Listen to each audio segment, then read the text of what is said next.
Stars are falling from the sky. You look into my eyes, burning our skin and bones. We are so far away from home. Yeah, you give me something to believe.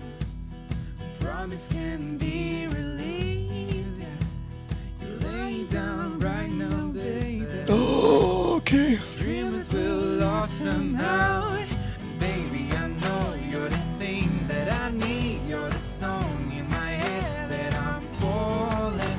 I am here at your door. I am begging you, please. Oh my love, I just need one more calling. Mic check. Something wanna talk about. The sudden setting down. Yeah, I will bring you back, my love. And I will bring you back, my love. And baby, I know you're the thing that I need. You're the song in my head that I'm falling. I am here at your door. Alright, I'm streaming to nobody, but gotta start somewhere. I'm gonna try streaming, mixing this song by this band, Skinny Wall, that I've done a few songs for already. And they're working on an EP. And this is gonna be my first project using Windows without my UAD hardware, which is sitting in front of me turned off. So I have a Apollo Twin Quad and a UAD2 Octo satellite just sitting here turned off. And I just have my headphone amp, and that's it. And the Slate and Fab Filter and Soundtoy stuff. Baby, I know you're the thing that I need. You're the song in my head that I'm falling. I am here. All right, and it looks like my keyboard isn't too loud, so if it gets loud, I'll have to raise my gate a bit. Something wanna talk about. The sudden setting down. Yeah, I will bring you back, my love. And I will bring you back, my love. And baby, I know you're the thing that I need. You're the song. All right, so I listened through this a couple times, but you can see I haven't really done anything yet. This is on here by accident. So I just have a low cut filter on my mix bus, and that's it right now.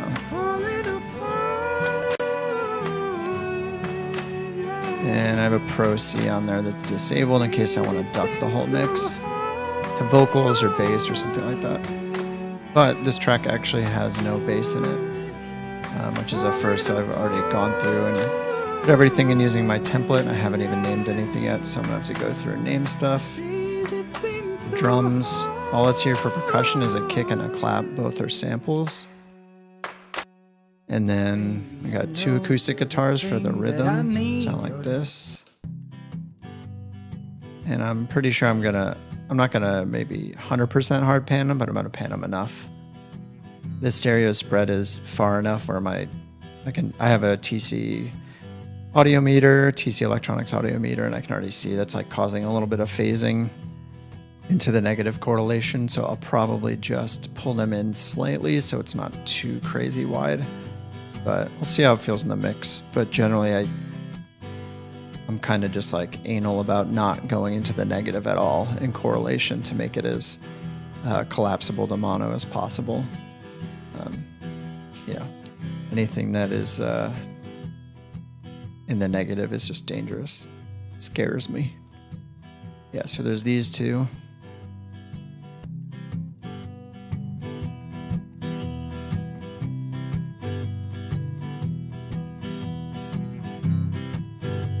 Processing on any of this stuff yet, but I have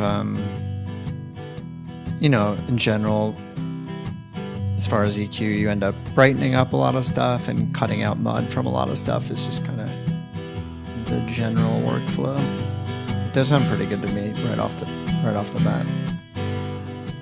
All right, turn those back down. And then we got this. I have this listed as a synth. It's more like a kind of like a pad, like a keys pad kind of thing going on. They labeled it accordion, but I'm not sure what. This doesn't sound like an accordion, but it's something. I'm just gonna rename it to a pad. It's kind of like let's call it the pluck pad, because it's got that attack, but it also kind of serves as, it's really, I mean, I'm gonna have to bump the low end, I think, on this, because there's not really anything else that covers the low end in this song at all. Let me double check the files they sent me real quick. I'm just gonna look through the zip and make sure that there is no bass, because from what I can tell, there is no bass. And actually, I'm gonna go ahead and bring up. I'm gonna bring up their rough mix that they sent me.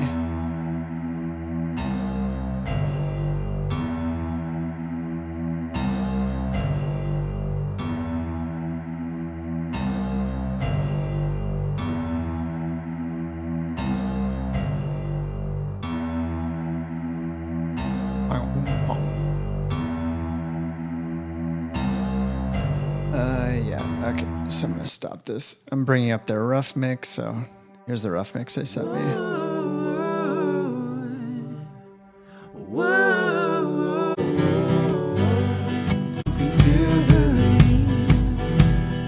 Promise can be relieved. Like my love, I'm here at your door. I am begging you, please, oh my love. I just need one more pull. Yeah, so you can hear even there's not much in the low end to mix in, so it's gonna rely on this and then the strings. So this guy, and then we have these strings over here.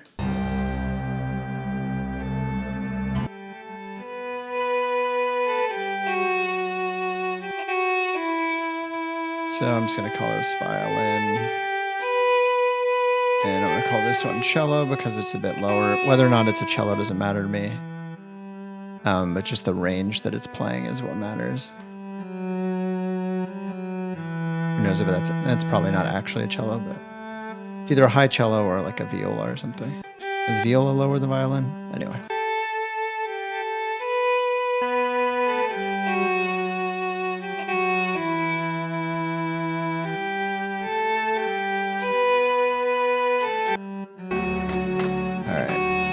And since this is my first time, I practiced for like a little bit today, but I need, this is mostly my first time using Windows with Pro Tools, so because my PC that I built doesn't have a Thunderbolt 3, and not a lot of PC motherboards do have Thunderbolt 3 yet, I can't use my UAD hardware right now.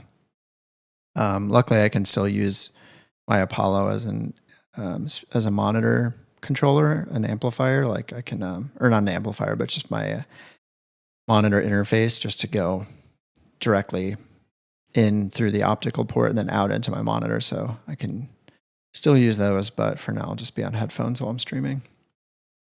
And then I'll clean up some of the stuff in the monitors later.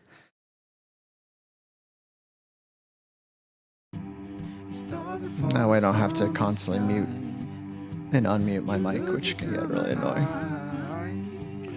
So we can see here I've got a bunch of audio tracks, or a bunch of vocal tracks. So this is the main vocal. I'm just gonna go through and label these LP main.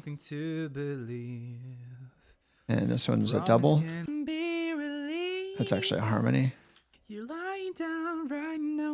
Harmony double. This is empty. So I'm going to delete it. Goodbye. This one down here also looks empty. It's called End. And it could just be that these were stereo tracks that I bounced out in mono, so there wasn't actually anything there. So that's gone. And I'm just going to rearrange these in terms of song order. So just like everything to go left to right, top to bottom. But I keep things grouped by instrument. And this guy's a double here. This one comes later, but it's almost more connected to this. But that's fine for now. So these are the 3 intro harmonies.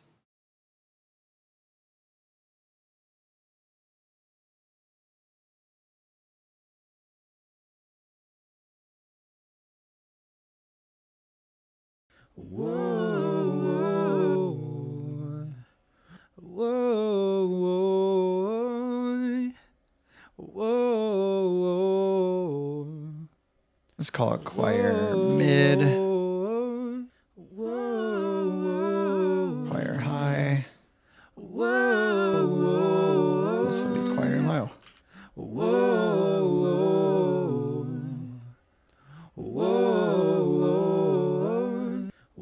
That's how you spell choir, right?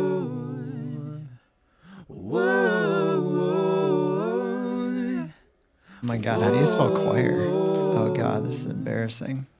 I have to look up how to spell choir.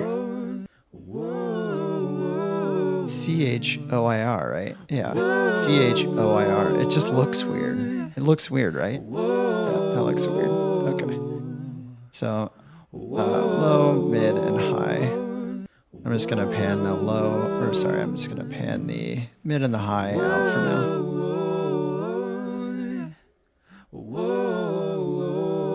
I'm gonna run all these through Melodyne for timing, for auto breath control, for sibilance. The new Melodyne update is awesome.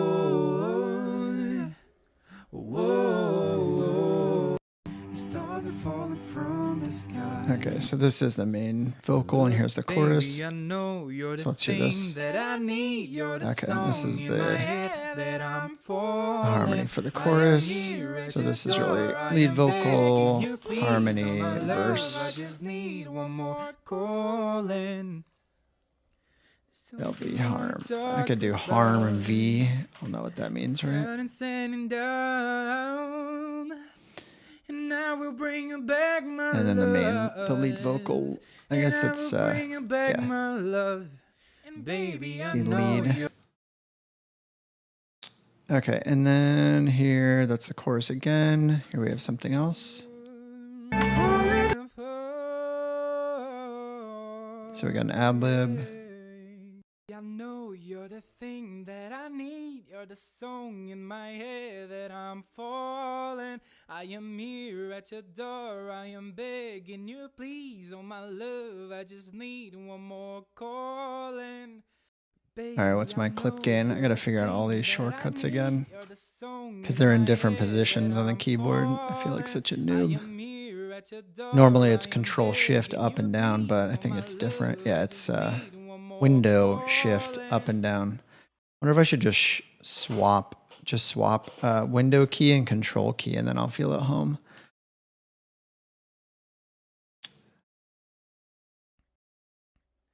Baby, I know you're the thing that I need. You're the song in my head. So this is another harmony. Falling, I am here at your door. I So am this is a begging you, please, oh my love. harmony I just 2 for the need one chorus. more calling.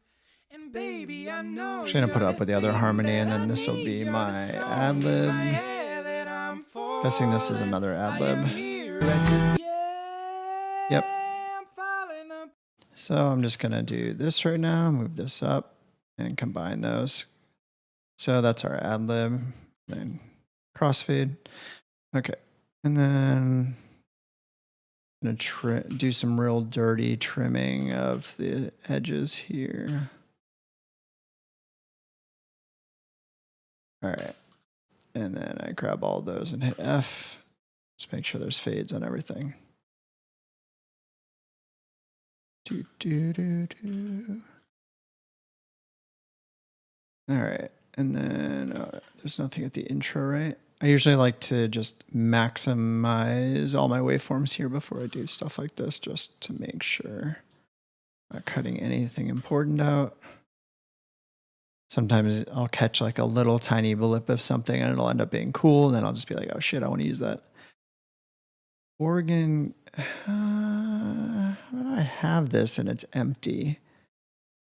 Organ stereo. I mean, I have it right there. I'm just going to duplicate this without the playlists and bring it in and make sure that I'm not missing something here. It doesn't look like it. I mean, I'm in playlists, so yeah, I guess there's nothing there either.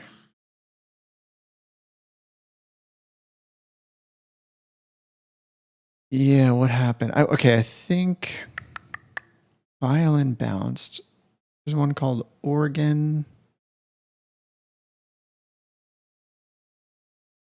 There's not one called organ bounced. It makes me think like there's something there that I'm missing. I'm going to oh, that's Dropbox. I use Dropbox for everything, so when I hit save, if I hit save again, it's locked and it'll give me an error. So I just always save right up to Dropbox constantly. I've never had a problem. So I'm going to close this project and oh, it's opening waves. I'm going to get the stems again. I just deleted the zip, but I'm just going to re-download it. And what they gave me was their Pro Tools project. They didn't give me bounce stems, so I have their whole project, which all the plugins were turned off.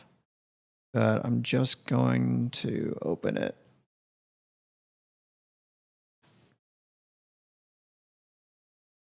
Okay, it's going to take 2 minutes, so I'll do that in a bit, and I'll check to make sure that I'm not missing anything for that organ that I had listed there, because otherwise this is a pretty small project, but it's you can hear it's a pretty simple song instrument-wise. There's not too much. You're laying down right now, baby.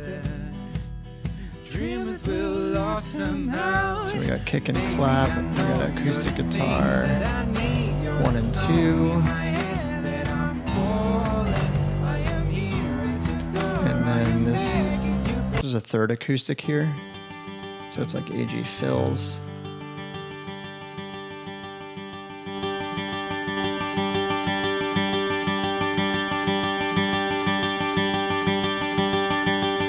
Yeah, it's really AG harps.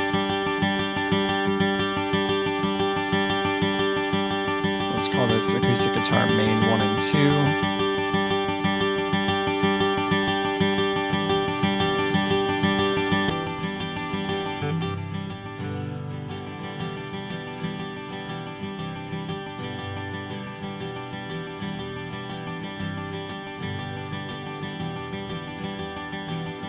Oh no, I haven't entered my licenses. Ah! This is actually a reason why I love iLok. I know a lot of people hate iLok, but if you've ever set up a new computer or reformatted your computer or restarted and installed everything from scratch, when you have iLok on everything, or most things, you don't have to input any licenses at all. I know that's not really a reason to ignore all the problems it has from time to time, like downtime, but I mean, man, it really makes it convenient when you're starting up and setting up. I know for FabFilter, I actually have to put in my license for every single one individually. So I'm gonna go look those up.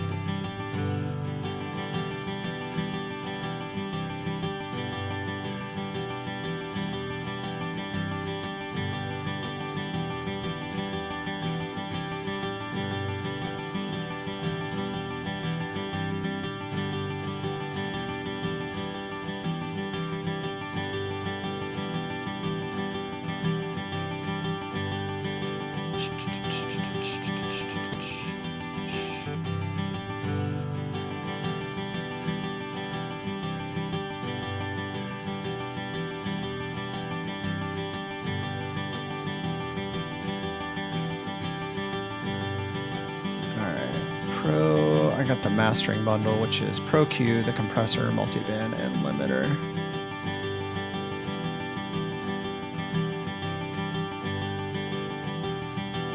Pro Q, Pro L2, Pro C.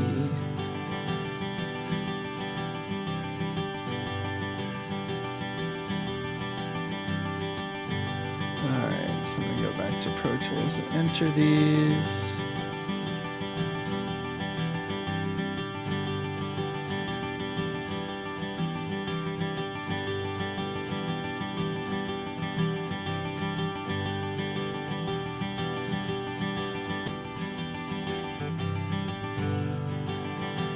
Please close the host that's running the plugin and restart it. All right, let me, okay, you guys can't see this stuff. Good. So I'm going to go through and do the rest of them real quick.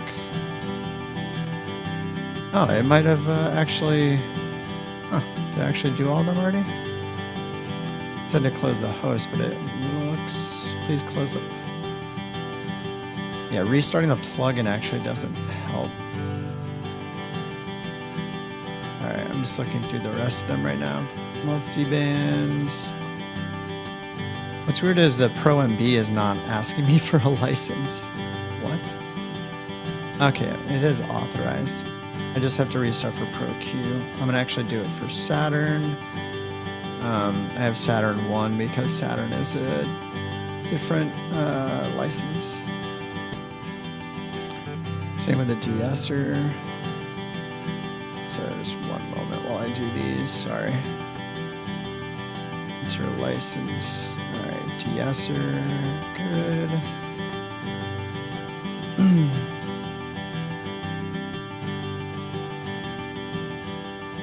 Pro G.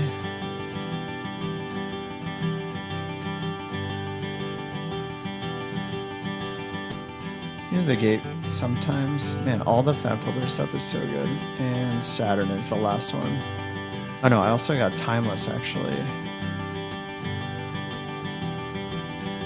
Saturn 2. Oh, that's why they're trying to upsell me. Wait, how do I have Saturn 2?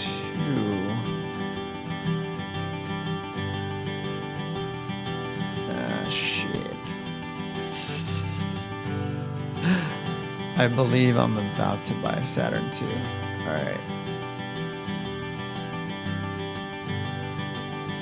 I think what I did was I installed Saturn 2 instead of installing Saturn 1 when I picked what plugins to install.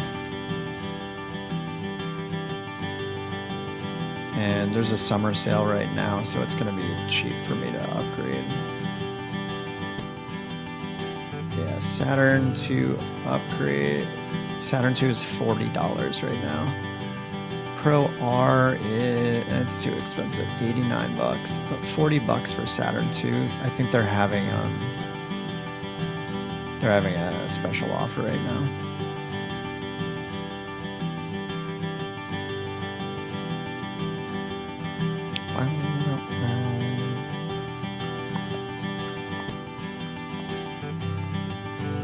In the meantime, I'm gonna do Timeless.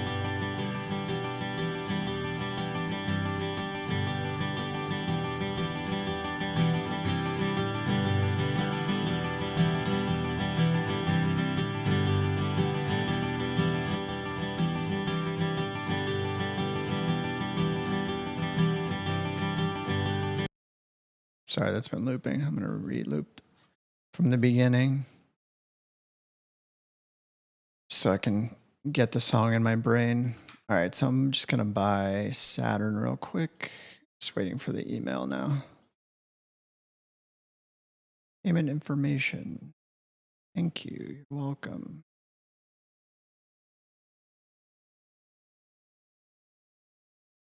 Didn't actually pay them yet. PayPal, there we go. I'll switch back the screen in a minute. Just can't, can't show all my amazing stuff. All right, Saturn 2 license. Thank you, boys. And I think I'll be using Saturn more than I used to because, oh God, this is an upgrade license that only works if you have a valid base product installed. All right, so. All right, I have to download FabFilter plugins and And then I just need to install Saturn 1, put in my Saturn 1 license, then install Saturn 2, and then put my Saturn 2 license, and then I'll want to uninstall Saturn 1. You give me something to believe. Promise can be relieved. So I'll do that. Lay down right now, baby. Dreamers will lost somehow. Baby, I know you're the thing that I need. You're the song in my head. You know, what's interesting is, oh, how do you do that?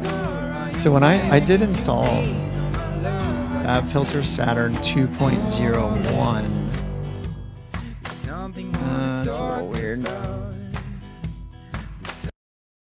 Yeah, I'm not sure how this is going to work. All right, well, I'm just going to restart Pro Tools and see what happens.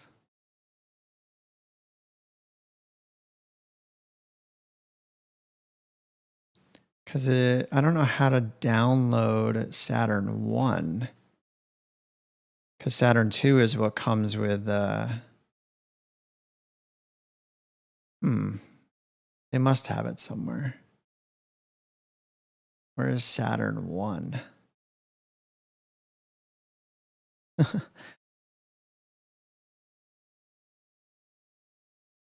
Saturn 2, Volcano, Saturn 1. All right, maybe it'll just work.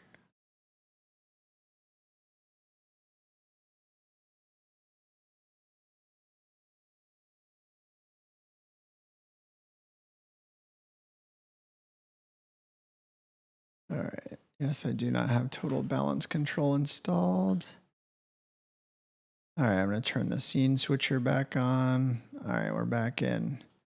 Saturn does not like my license. Bro, please, please evaluate. All right, that's fine.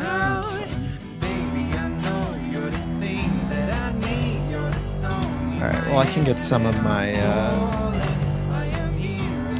my saturation, my drive if I need it with my console plugins, but I'll take a look at that in a bit. What I was looking at was the guitars here. I wanted to see if there's any low end rumble because they sound really good to me. This is not much at all. -12, so like, you know, I'm always just making sure that I'm looking at the low end if there's going to be any rumble, but in this case, especially because the bass, there's no bass, like low end, there's no bass instrument. We're going to be low on the low end, so going to need to really bump it up, maybe a bit for the guitars, and make sure this pluck pad thing gives us a lot of the low end that we need.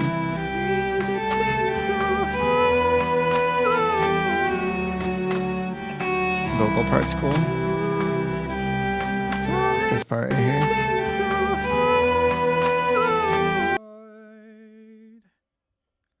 I like this section here. I'm falling apart.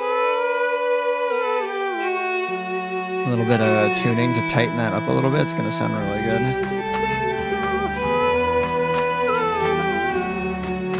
That's sick. These guys always have really cool vocal harmonies, and their other songs have been just really cool to work on. So it sounds cheesy, but I would literally sit there and just listen to, while I'm building the song, just listen to some of the instrumental parts too, and just how they mesh is really cool. This is definitely one of the simpler compositions I think that they've sent me. I like that the percussion's just the kick and the clap. It's cool. Alright, turn everything back to Unity. Alright, so organization wise, I don't think there's anything left to do. You know, this is a small project. There's not too much going on. I put this linear phase EQ on just to cut out the lows before the master bus. And I usually will put in, I think in this case I'm going to use the Slate. I usually would use like a UAD compressor, like the 33609. The Neve is awesome. It's kind of my go-to. And then, you know, the SSL G-Bus, of course, everyone uses. I don't think I have the Waves one installed yet, so I'll probably... what are my options here? Probably just put in one of the FG ones, which is the Slate ones. It's like one of these. Probably the gray or the red. I think the Mew, this is like a Fairchild. Yeah, it's like a Fairchild style.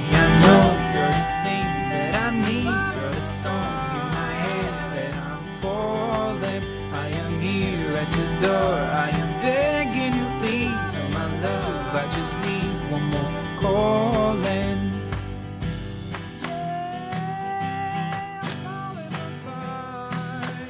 Yeah, and I'm actually, it's going to be just interesting for me in general because I always use all the UAD stuff, and because I just really want to use the new computer so I can, you know, stream. It is interesting just using all the non-UAD stuff because I really rely on that stuff pretty heavily. So, but I have actually been using the Brainworks SSL J9000 quite a bit and love it. I usually use Heat in Pro Tools, but I think I'm going to bring up the 9000J on all these.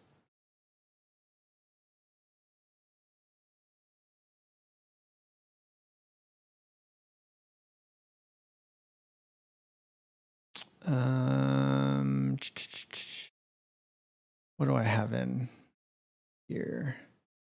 Virtual mix rack. Yeah, I just have my default mix rack, so just an EQ and the drive. Okay, so let's bring in the SSL. Actually don't know how to do it. I usually have it set up in my preferences, so I don't have to worry about whether or not it's stereo or mono. So here, I'll change this.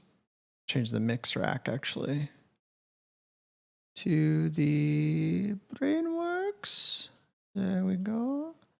So now I can just hit Alt-Shift and then click it. Oh, God. I am online.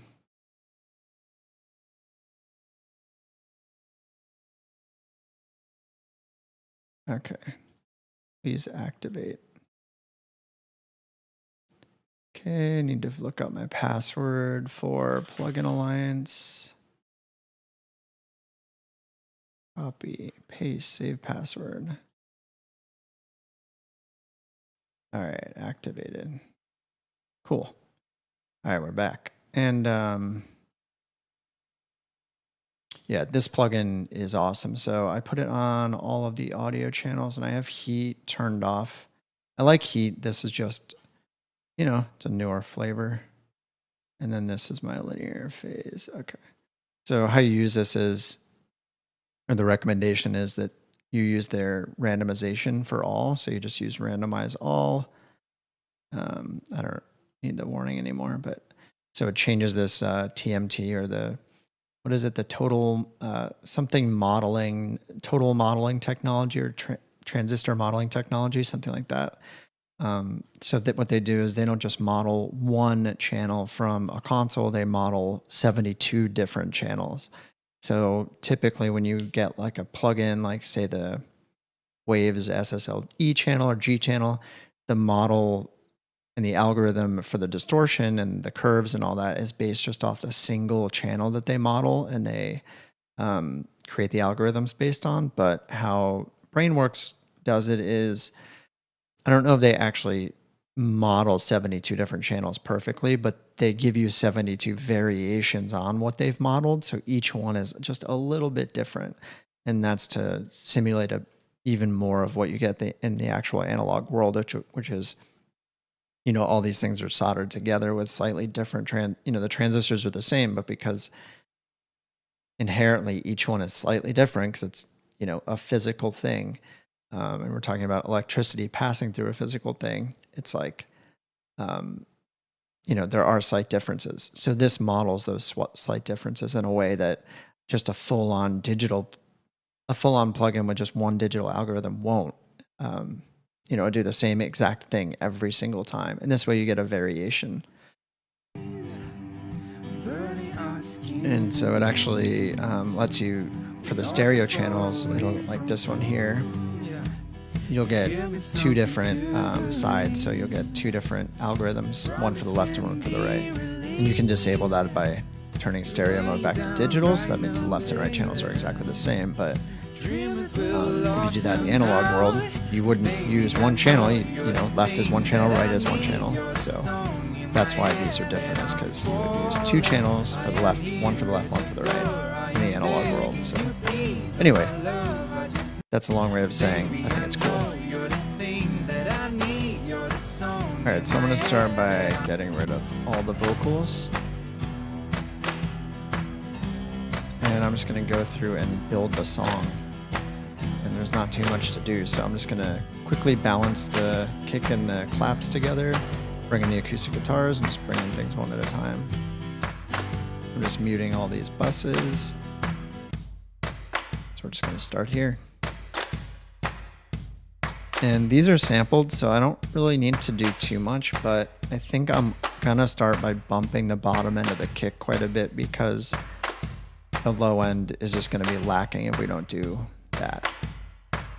What's cool is this THD here is the total harmonic distortion, this little tiny screw, so you can bring in the distortion to add some saturation to each channel.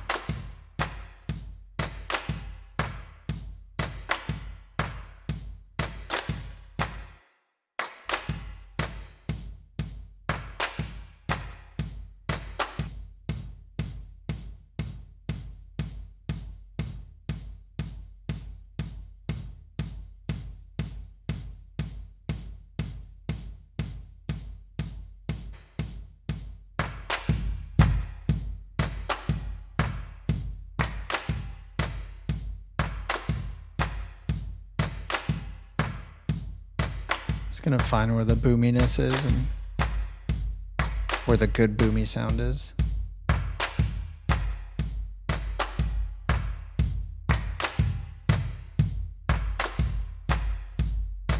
Yeah, right in here. 72, 69, nice. All right, we gotta go with 69, I guess. Yeah, the kick just sounds pretty thin.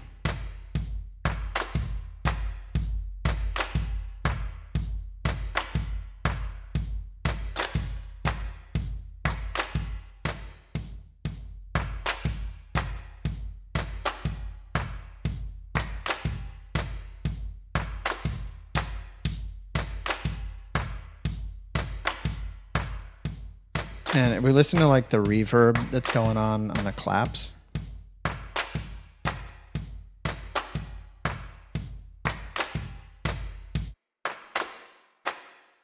Like it's pretty, it sounds like a pretty reflective room. So if we want to try to match that slightly with the kick, then I want more treble. I want it to sound like they're in the same area.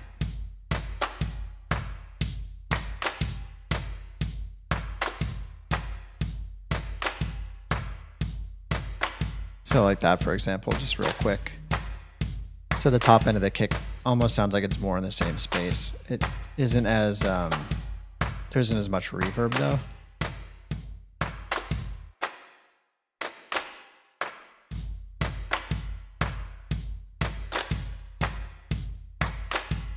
So I could do something and throw a little bit of a reverb on there. Just gonna pull up some super, I'm just gonna be playing with a bunch of plugins I haven't played with forever, just because I need just like a haul, because I haven't touched these plugins forever. Like my go-to reverb for UAD for something like this would be like the Ocean Ways Studios, and I'd have it set up already. On one of these, you can probably see it's here. So here's like the 1176, but then, I don't have one for the reverb actually, but all these are my UAD plugins set up. Oh, and I do have Devil Lock. Yeah, I have the Sound Toys ones. Anyway, this will be, it's kind of fun for me. It's like playing with new toys, even though they're old toys, because I haven't used them in so long. So if I just activate this parallel, and because I'm not used to seeing such a small list either, I'm used to seeing just all of the UAD plugins. I do have Seventh Heaven. I'd own that one already. That's a Liquid Sonics one, and Lustrous Plates comes with the Slate Digital suite, which is nice. And then there's Verb Suite Classics, which also comes with it, which has some similar sounds to Seventh Heaven. They have like all the Bricasti ones in here.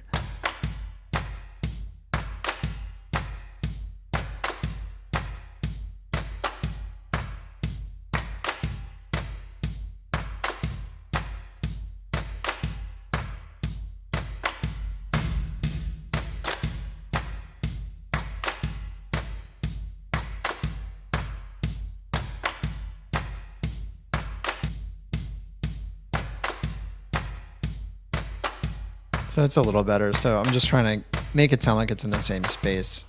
So you hear the claps have a lot of reverb. The drum sounds pretty dry and pretty like in a closed space, like in a, there's not much reverb on the end of it. So there's just a little bit of boominess added onto it.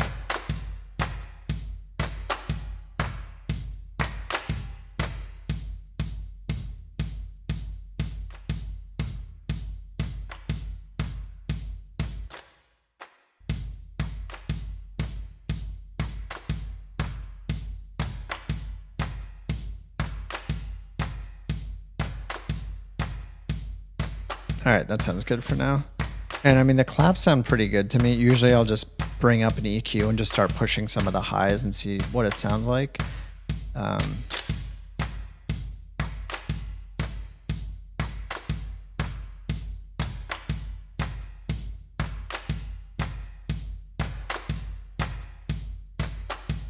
Now, I'll add a little bit of distortion onto most things, just because if the sound is the same or slightly better, then you're going to end up getting a slightly lower crest factor. And if you want to aim for like a commercial level of loudness, you need to get those little tiny pieces, those little tiny gains of decibels for loudness here and there, just by shaving off some of the very tops of the transients.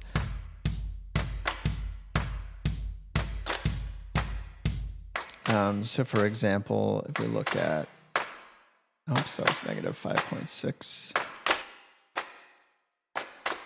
Messing up the shortcuts again because the max shortcuts are different. So if we switch this to the peak meter, so it's a negative 1.6. This is maxed out.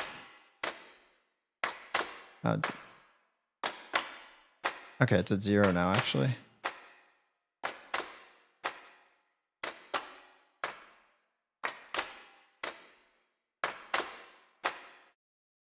I'm also adding the high filter, so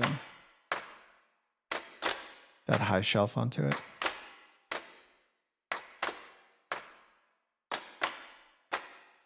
So if I turn off the EQ and I leave the output at unity,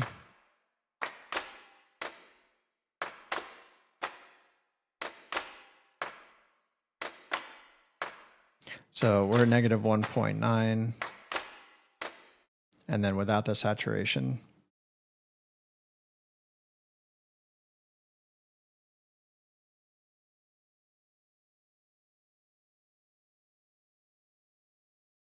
oops, I'm muting completely. Oops.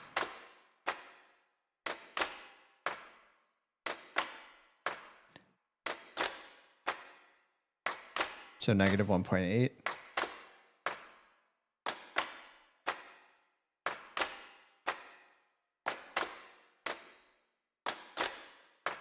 Negative 2.6. So overall, it sounds the same level. Sounds brighter. Oh, I saw the, oh no, the EQ is out actually.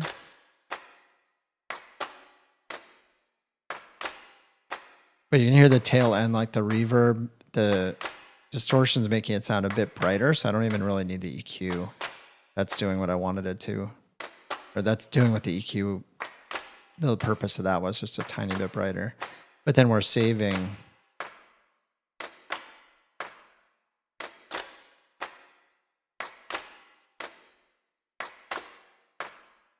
It's just different volumes at different parts, so it's a little inconsistent right now. But we were saving about 0.7 or 0.8 dB.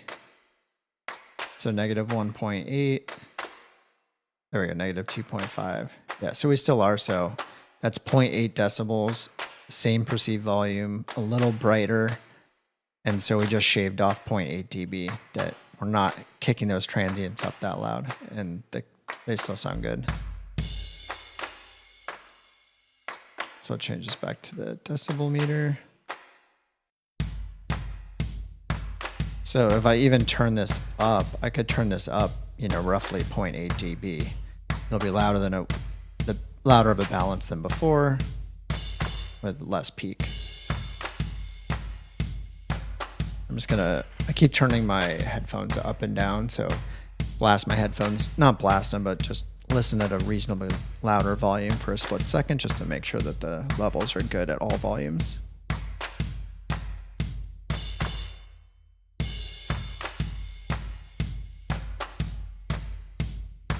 I think I do still need that EQ.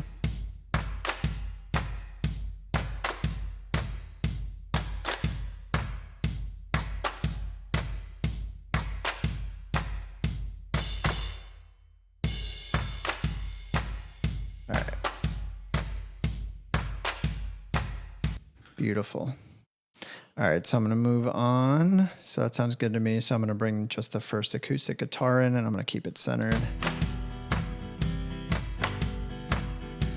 And there's some, you can just see by the waveform, there's some dynamic playing here. So if I do decide to put on, a compressor or something like that, I don't know if I will yet, but we want to do that at the loudest part. So then these parts where he's intentionally being quiet and more dynamic, we preserve the dynamics he was going for, the volume changes he was going for.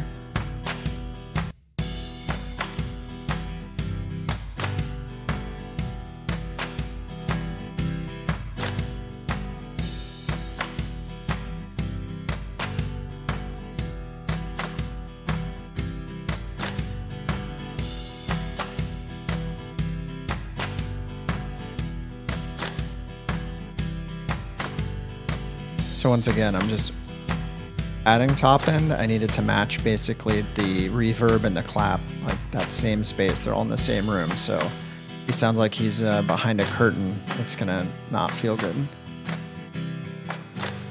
So this is it bypass, so you can just hear the difference in the tone. So acoustic guitar sounds pretty good, but it sounds more muffled, right? You can hear that. It's got that. You mostly hear the like low mids. You don't really hear like a shimmer on top of it, like the claps have a shimmer.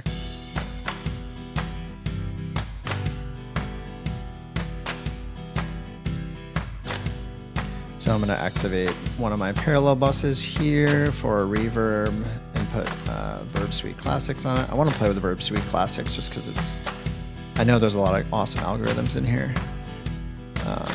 Including the Bricasti ones. I installed them and I'm not sure what they're labeled. It must be these BM7s. It's the Bricasti M7, right? That's the reverb. I'm gonna go look. Bricasti. Yeah, it's the Bricasti M7, right? So they named it the BM7. So that makes a lot of sense. So yeah, these are all the Bricasti M7 modeled algorithms. And I actually have the Seventh Heaven, and I bought it because I wanted those same algorithms. I'm sure they're different. They're Liquid Sonics. Oh, this is powered by Liquid Sonics. Oh man, they're exactly the same, aren't they? I hadn't been using Slate for a long time, and my subscription actually comes up in a couple months. So that was part of my reasoning behind getting the Seventh Heaven version is because I was like, oh, I want the beautiful Bricasti sound. And that's what all these are that are in here. There might be more of them, I'm not sure, but you know, it's probably the same thing. Probably just feels like I have something special and I don't. So yeah, I'll want to add a little reverb onto this just because even though there's some good sustain, the pick attack and the shimmer isn't there, right? So I want to match this to the ambience of the clap. And I'll do it for this one, and then I'll do it for the other one, so they have a similar sound.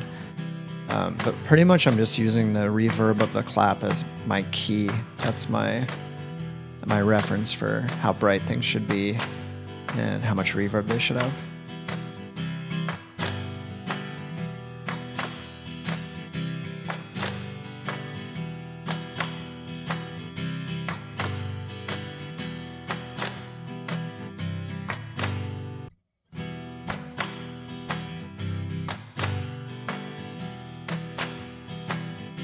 So like right around there, it starts feeling like it's... If you just like visualize someone clapping next to a guitar player, like does it sound like they're near each other or not? If they do more than here, this is before. It sounds like he's further away. It sounds like he's just like got a towel wrapped around his entire body or guitar or something, you know? It'd be a little too bright.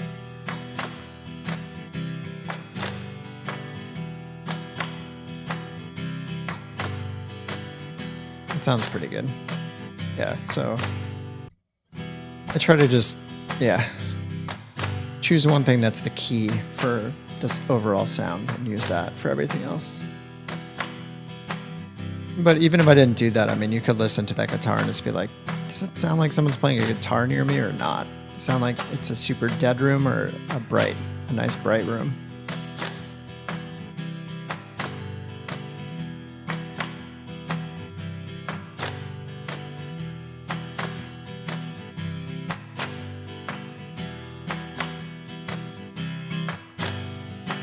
Alright, now I'm just listening to the guitar mostly, seeing if I can pick up anything that doesn't sound good.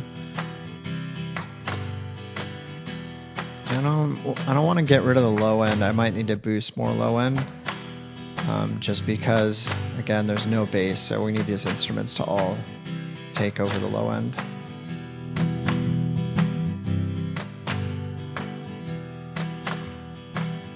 You know, and just like shaving off the transient slightly with saturation, it's the same thing with these, like just a dB or so in a certain spot, and that'll add up across all the instruments and make the whole mix sound big.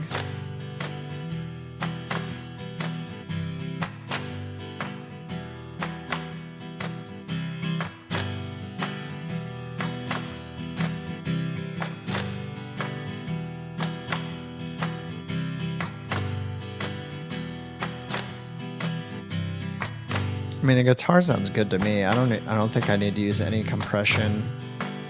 I kind of want to play with a transient designer real quick just to see if I can get a little more attack out of the pick, but I might just be able to do it with EQ. Just do it with EQ. I just want to find that pick sound. So I'm just going to sweep around.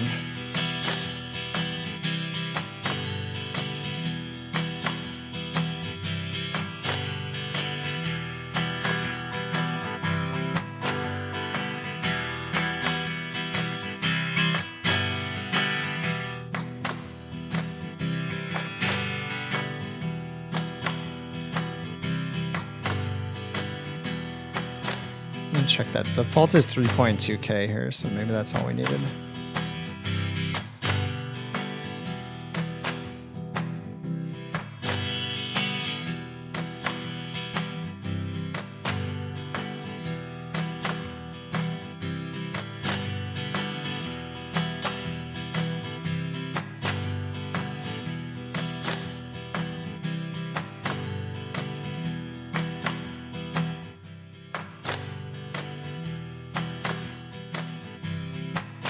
Alright, I'm just going to bring the kick back in, check the level.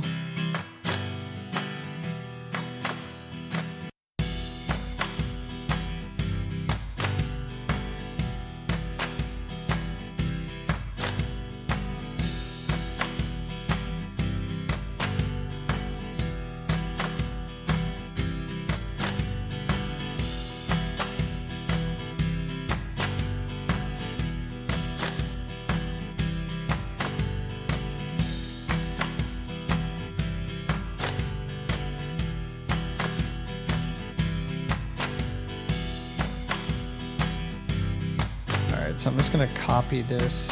Actually, let me see if, okay, so it's Alt drag to copy, just making sure I get my shortcuts right.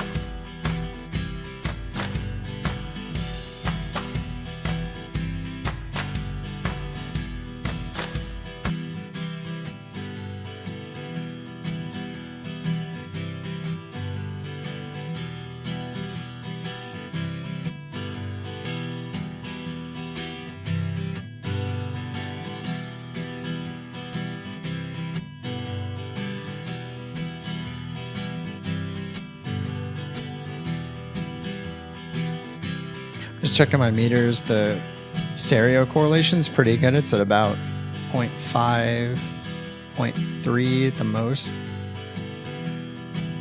So if I collapse this down, it'll sound good.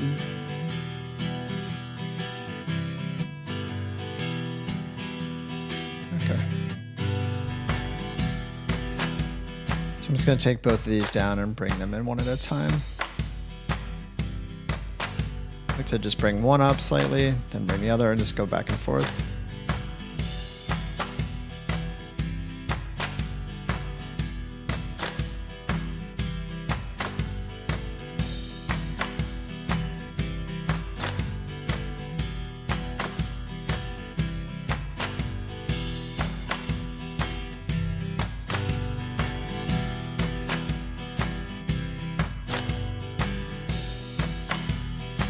Right around there feels pretty good.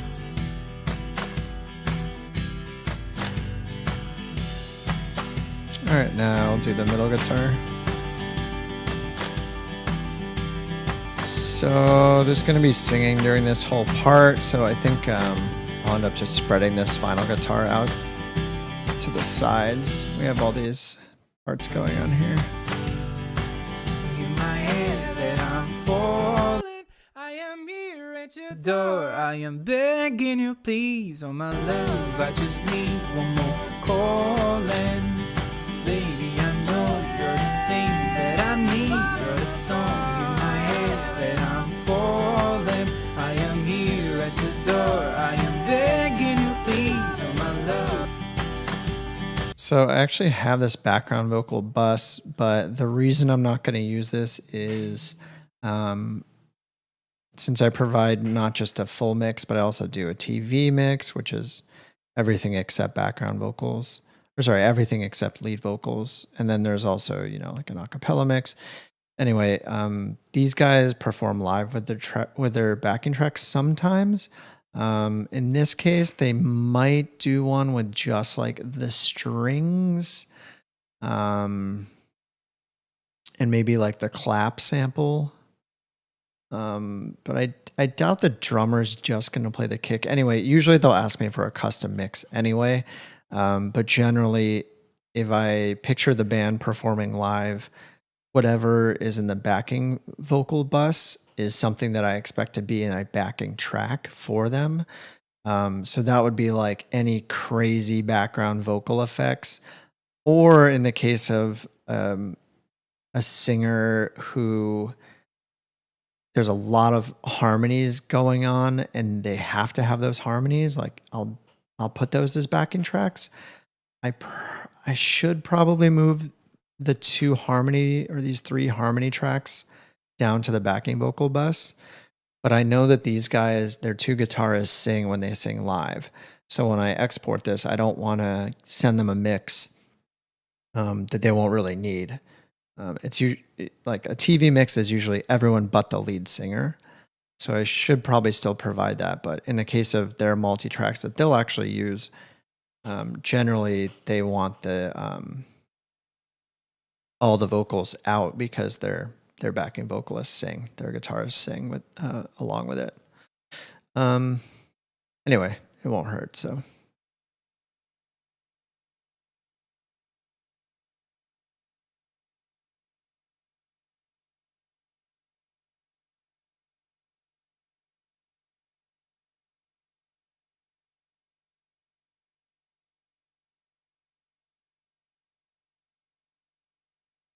Oh, I have to go for 5 minutes.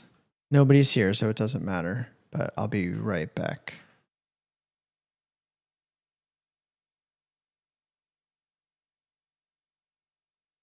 Actually, why is that playing when nothing is playing?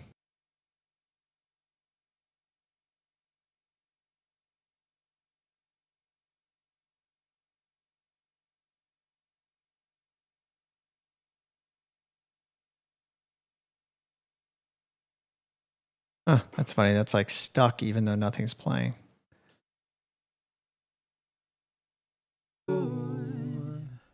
Whoa, whoa,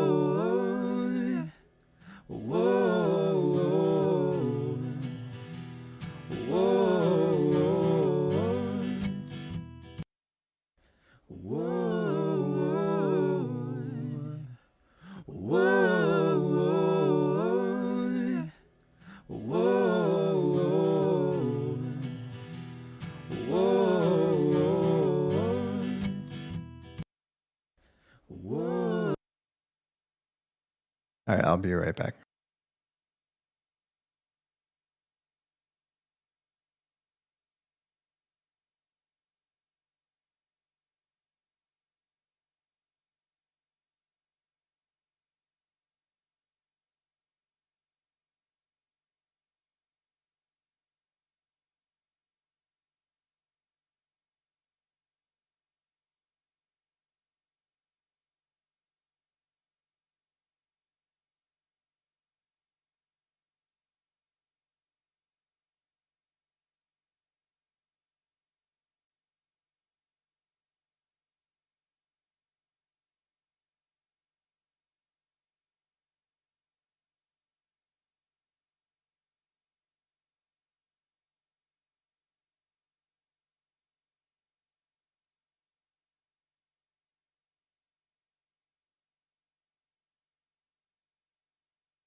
Okay, I'm back. Let's continue.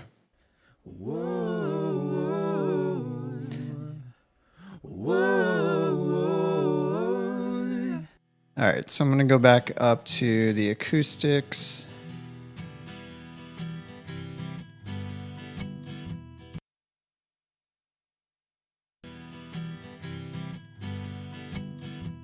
So I was going to do the last acoustic here, which is the picking, and because there's a bunch,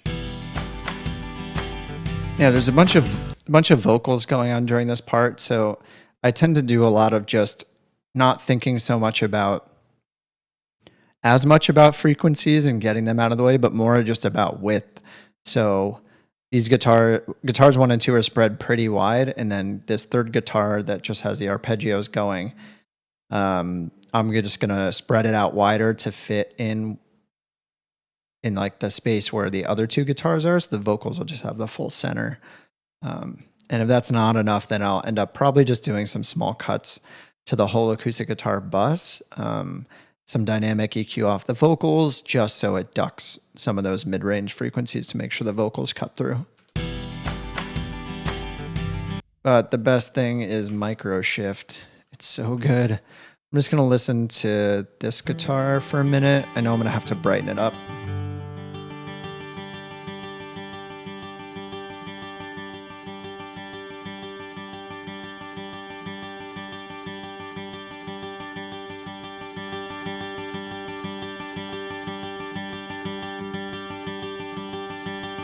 Let's put a tiny bit of compression. The default settings for the compressor are like, it's just such a gentle compressor. You could almost put on everything just to even out the sound. Even if I crush it,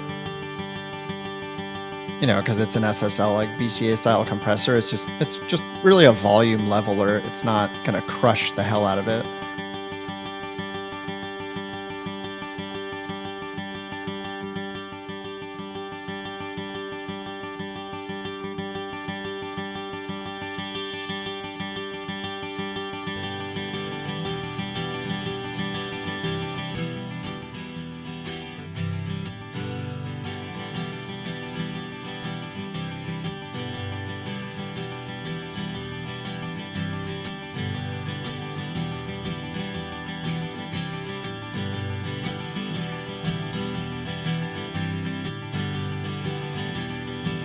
So I'm just bringing in a little bit of compression on the left and right, just enough to keep them level, just to keep a consistent volume going.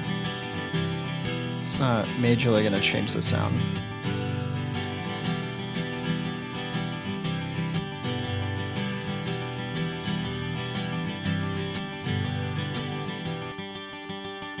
And then I really love Microshift. I probably use Microshift. I use this plugin so much. So when it's in all the way, this is like full stereo width, even dipping into negative correlation a little bit. But what I'll do is just listen to all of them and just place it. So just listen for where that third guitar is.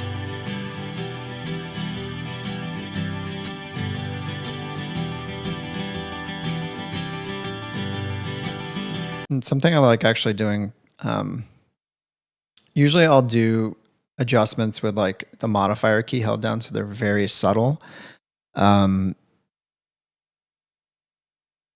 Meaning that like I'm making the very tiny changes and until I hear something, if you don't use a modifier like holding control or command if you're on a Mac, then you'll make such drastic changes that you'll be like, whoa, it's so much brighter, sounds good, but like then you have to dial it back. And I just like doing everything in really precise movement. So, but another thing I like doing is using the mouse wheel to make the increments for me because it's stepped. It gives me a stepped increment like this where I can't pick between these two. So I have to pick one of them, and it just helps limit the decisions I'm making. Unless I can tell a huge difference between the steps, it just removes options and it makes it easier. It's kind of like using a graphic EQ, right? That has all the bands picked for you already, and then you can just move those exact bands up or down. You can't pick something in between, like a full parametric EQ. There's more options. It takes longer, and the difference is not necessarily gonna be huge unless you're notching out a specific frequency. So I like doing that kind of stuff. So I'm just gonna try the mouse wheel and see where I like from the mouse wheel options.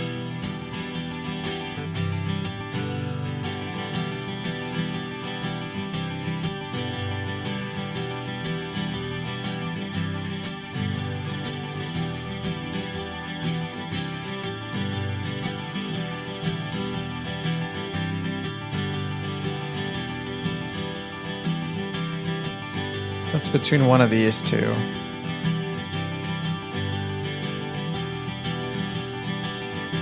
Yeah, I like it right there. So here's the before. It's like very straight up the middle. Just listen to that. Just listening to this.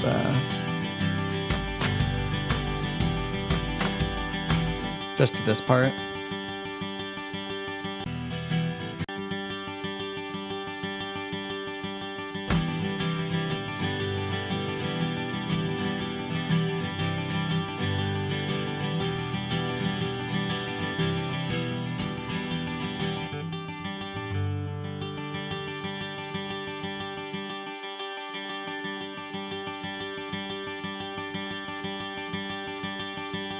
A little bit of a low cut because I want to give that boosted space to the strumming guitars.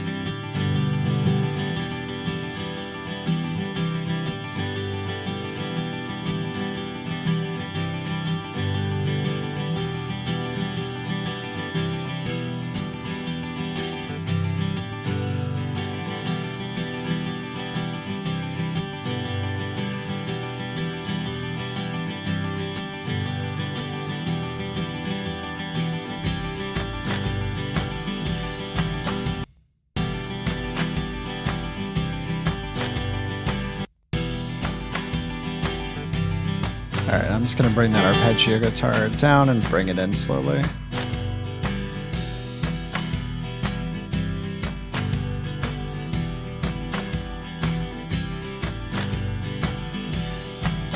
Now, this guitar only plays this loud at the end, and so this is what this guitar does in the middle.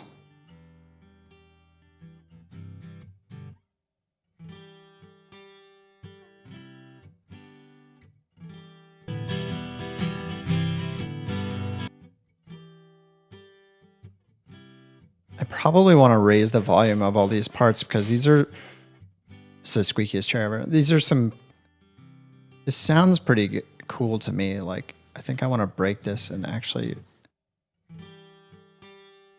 hear more of this.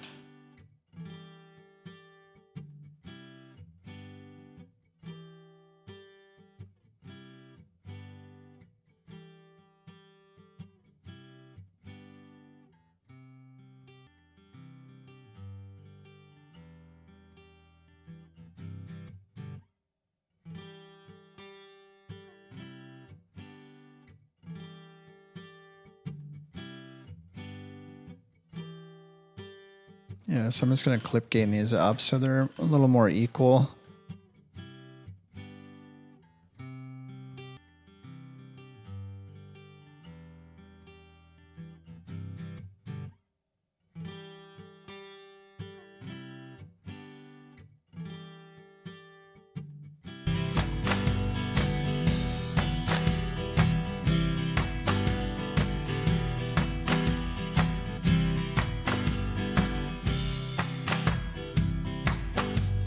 Let's hear this second part.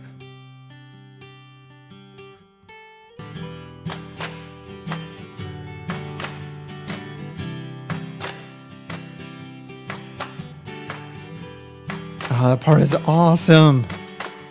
So this is when the violins are playing, I'm pretty sure. Yeah, the strings are playing here.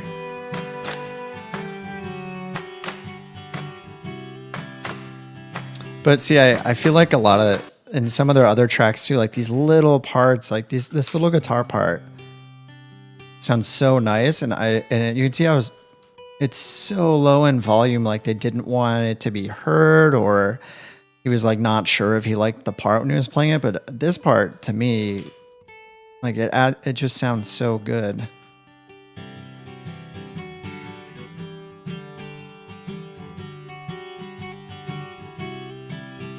Yeah, like those little fills like right here. It's so good. It's just so much more interesting. And then they're into that ending part here.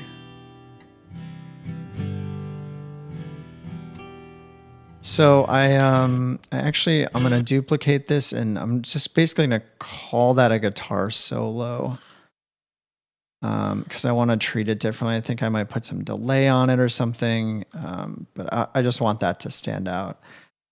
These are not, there's the arpeggios at the end, but this part here is just more of a duplicate of what the rest is playing.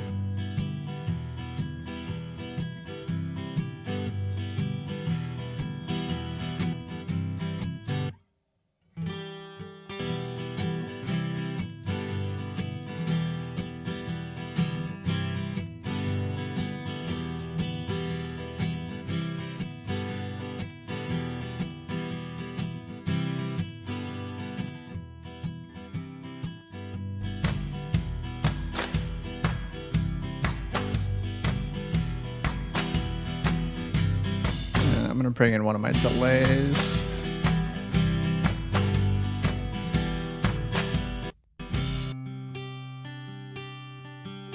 So I'm going to just raise the threshold of the compressor here, and then I'm going to bump the volume just to even this whole thing out.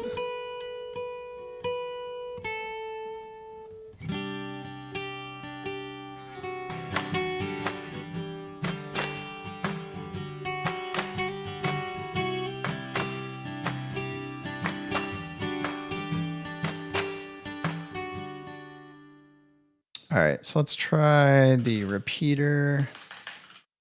This is another Slate plugin, or it's in the Slate bundle.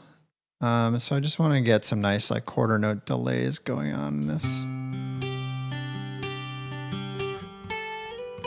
And I'm also going to try one of the verbs. So I have AG verb and an AG delay. So I'll just start with the delay for now.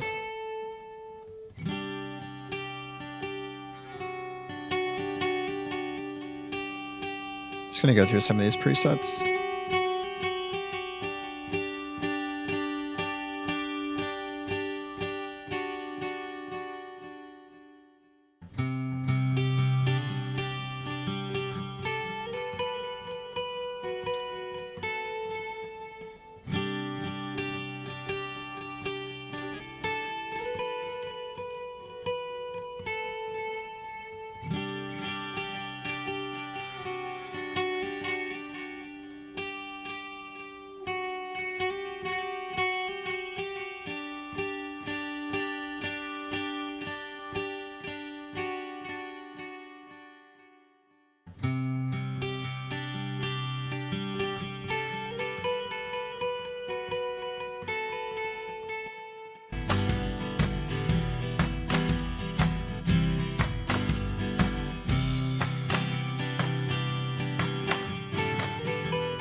And I already know I'm going to want to send the delays back into the reverb.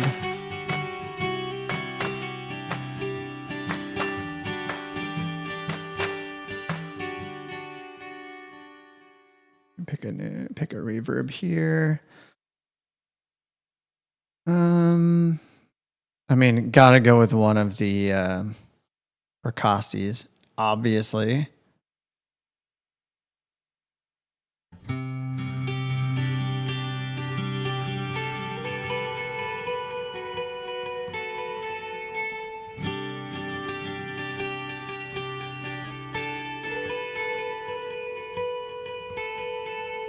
So I'm just feeding the delay back into the reverb, so it just gives it even more ambience.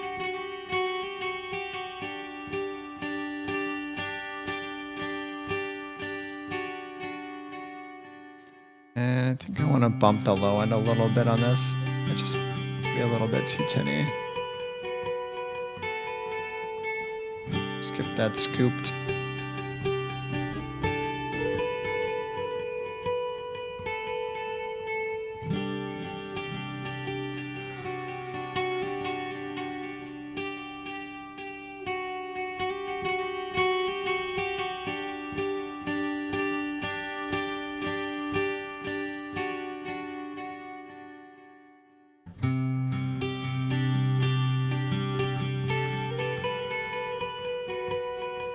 Alright, so I'm going to play it with the rest of the guitars and blend that delay in.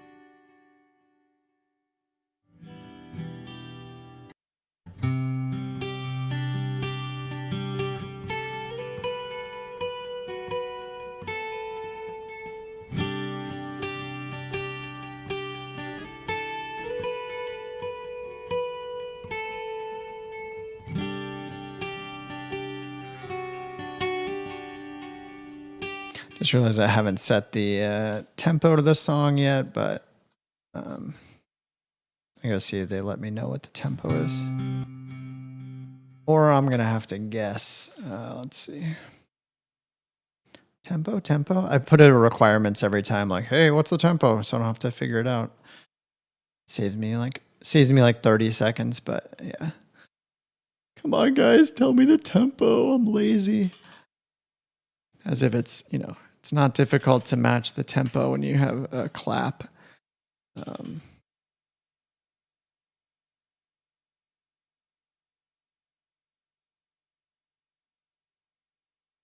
watch me be unable to do it. Still figuring out the hotkeys. What is it? Shift? Okay, yeah, shift plus and minus for the grid is different on the Mac. Tempo is definitely not 5. I guess it's not 5.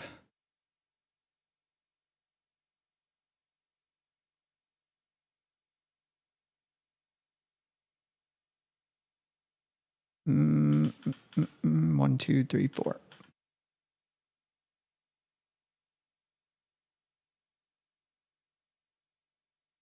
There we go. 80 it is.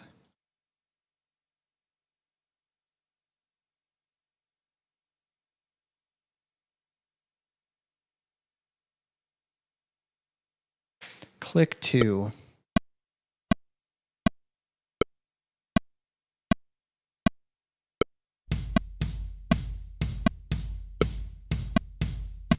Oh, did I not save it? Whoa, what? What just happened?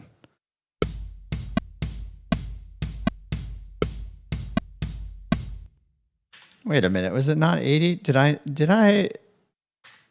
not see that line up perfectly with the 4 beats? Did I just make that up?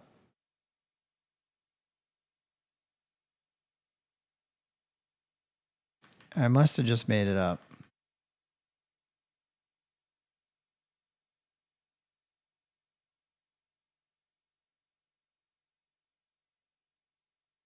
That's close.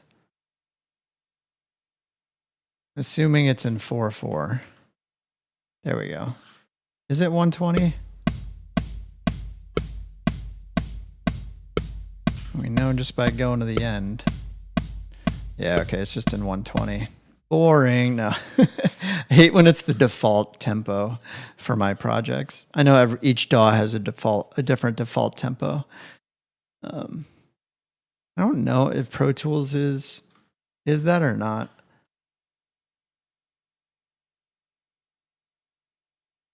All right.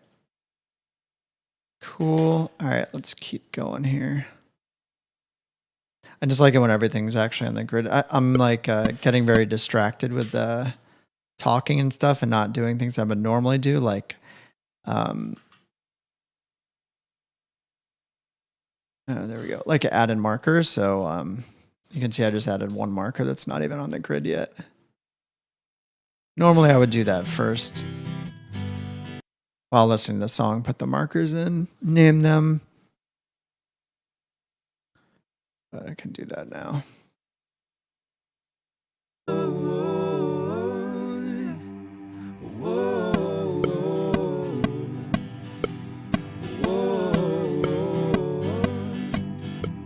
Stars are falling from the sky.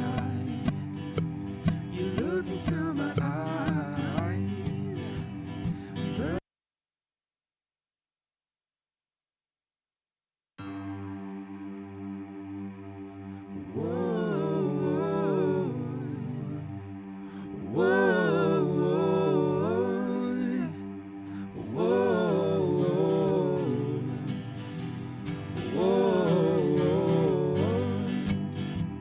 Stars are falling from the sky.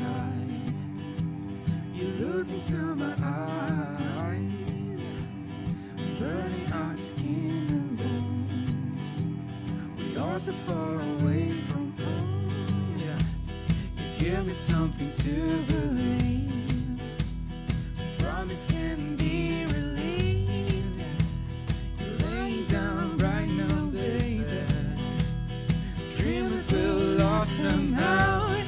Baby, I know you're the thing that I need. You're the song in my head that I'm falling. I am here at your door. I am begging you, please. Oh my love, I just need one more calling. There's something I wanna talk about.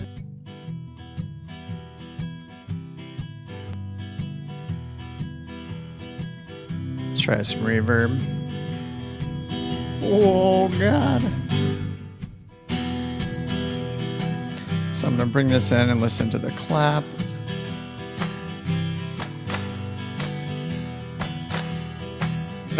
These are all parallel, so I'll need to adjust the volumes again.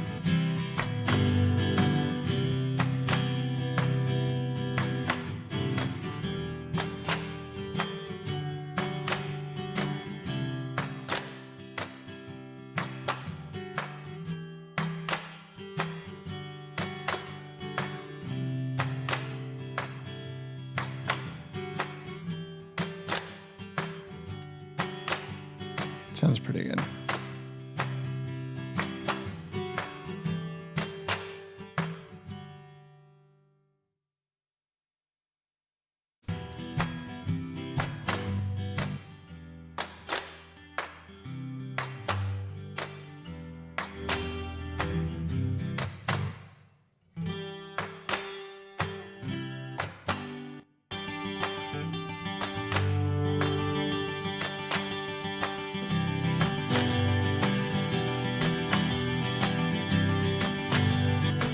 Let me rebalance these guitars now.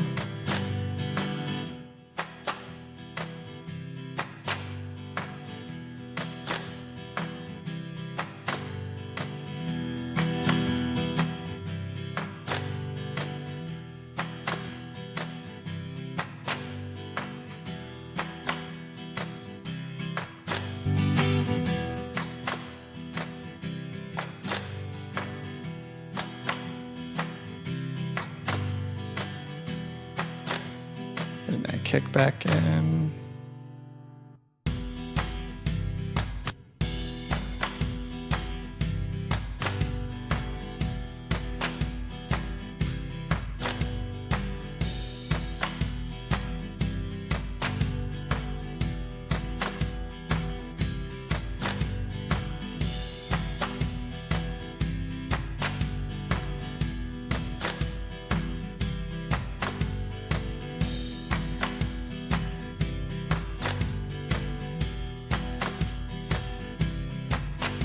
Feels pretty centered, overall centered, just balanced.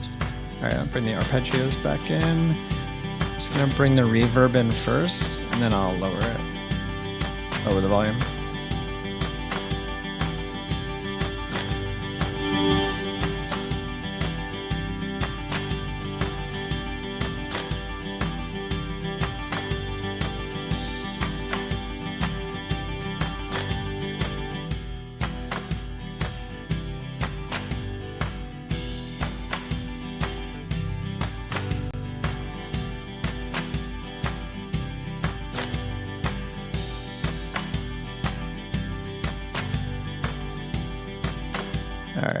listen to this solo again.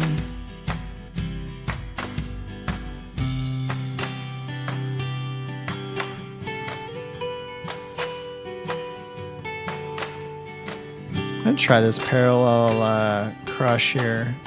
76. CLA 76. I have this Arturia 76. Let's try this one.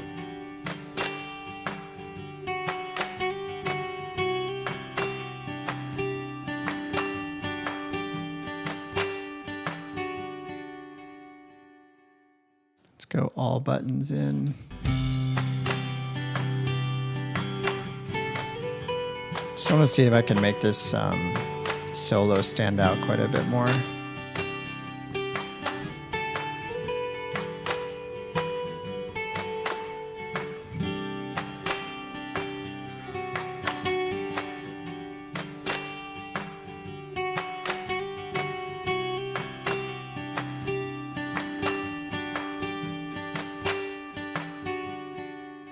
Okay, now I'll dial it in actually.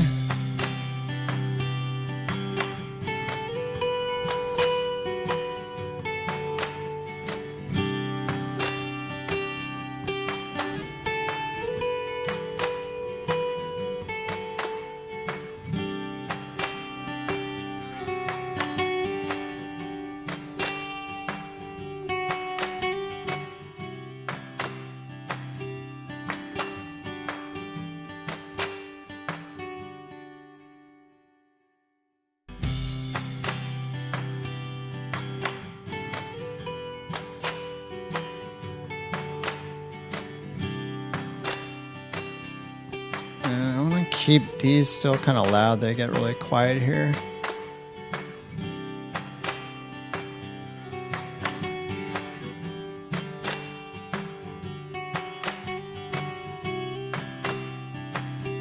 Just a little bit. I saw the violins to pull in, but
this is almost like a bass, right? Is that what it's doing there? Maybe the sound? Yeah, it's more like a synth bass, right? Than it almost like blends in with these two strings. It almost sounds like a stringed bass when these are playing right here.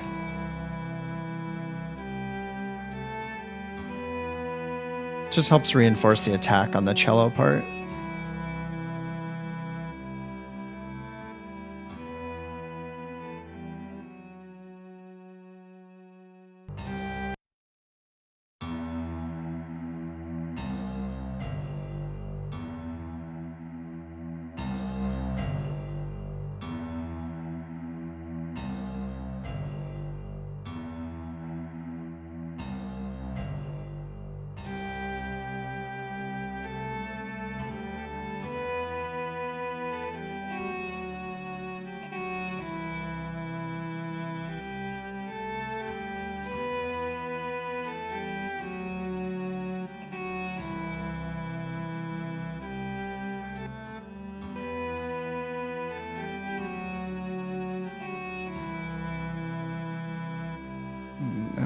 No compression or anything. Leave them alone. It's so tempting to just put a compressor on everything, but yeah. Leave that alone. You're the thing that I need. You're the song you might.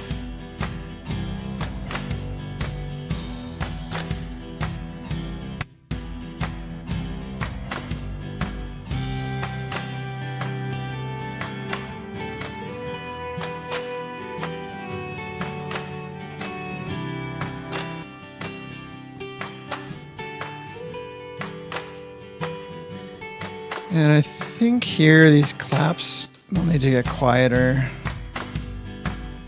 Right there. Just break this area for this interlude. Because we just can't have them be the same volume the whole time.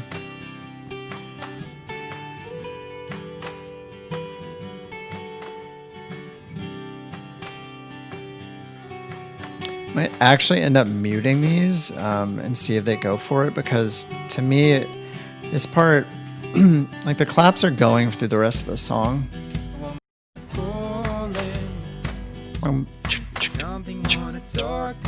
And then here, chorus. So during this break, it's just like, you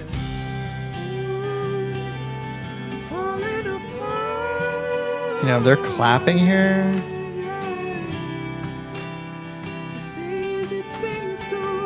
I think I'm gonna end up getting rid of those if they'll let me, because I just think we need a little, we need a clap break.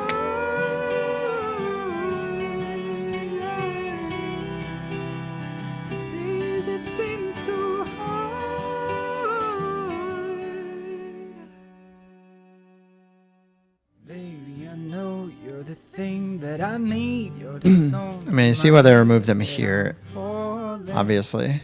Baby, I know you're the thing that I need. You're the song. Looks like they did maybe fade the volume down a little bit for those claps. Just do something like something crazy like this. Just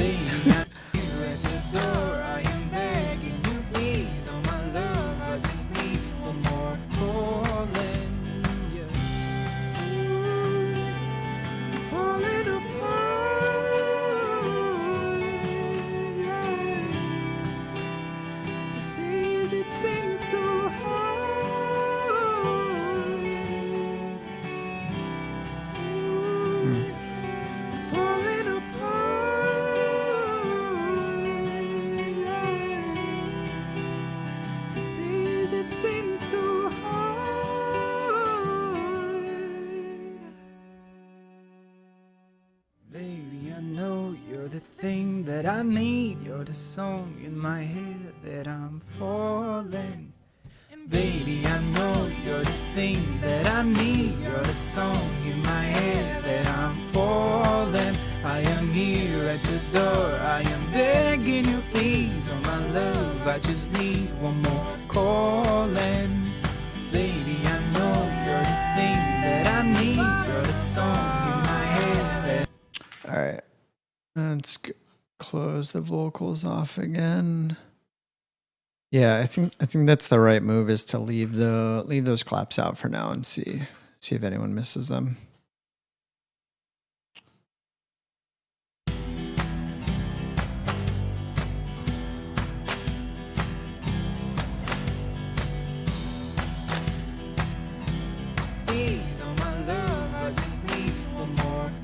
All right, so I'm going to put Melodyne on. I'm going to move all of these channel strip plugins to slot 2, or insert B rather, and then I'm going to put Melodyne on all of these tracks and import them.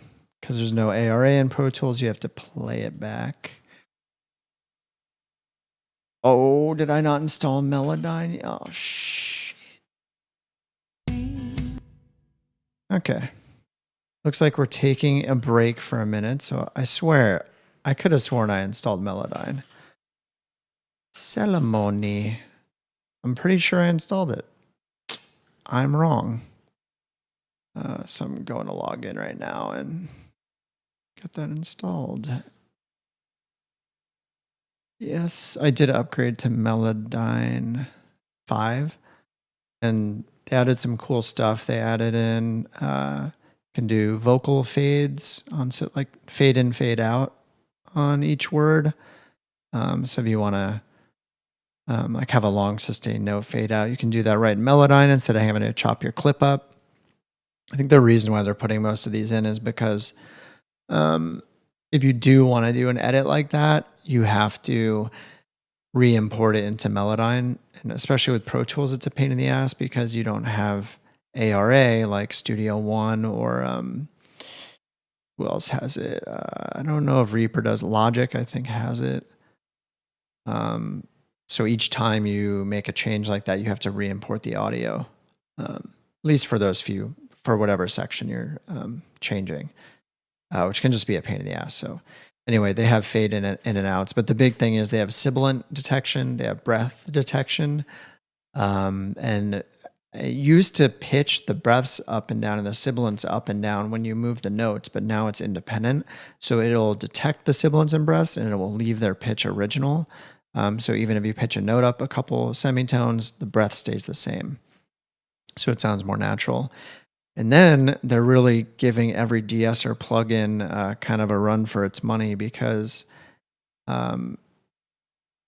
it detects the sibilants now, you can just manually turn down each sibilant within Melodyne with just a simple click instead of automating the volume, automating the volume into a de-esser, automating a de-esser on or off, all that kind of stuff. You can just, the best way to deal with sibilants in general is like one at a time. And this workflow change makes it really easy to tackle the sibilants one at a time. Because I think it's really easy to be lazy and just throw a de-esser on it. And if you're going for extra credit, maybe you'll automate the de-esser on or off during certain parts. But clip gain, and a lot of people will clip gain vocals just to keep a consistent volume. So you'll clip gain into your compressor or something. But now you can do that in Melodyne as well. So you have sibilant detection, breath detection. You can remove breaths, lower breaths, remove lower sibilants, and you can just select all sibilants and lower them. And then there's also some auto gain kind of stuff, so you can control the dynamic range of the vocals, the volume range. So you can say turn all the lower sounds up by this much, or the loud sounds down by this much. So you get basically like a vocal rider, basically. That's pretty cool. All right, I'm just running the Melodyne installer now. I guess I already installed it. Did I not? Okay, I have the AAX. I don't need the VST. Okay, I have it supposedly. So I'm going to save and restart.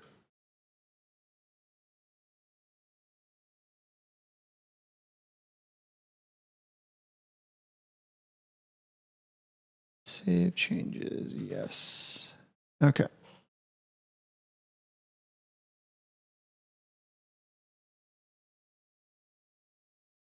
All right, so just restarting Pro Tools here.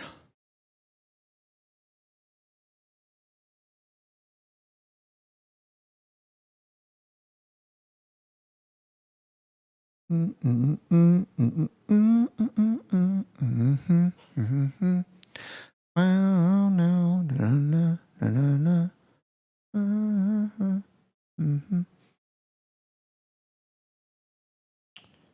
right, loading the project. I didn't install iZotope yet. I kind of want to stay away from iZotope in general. I don't know.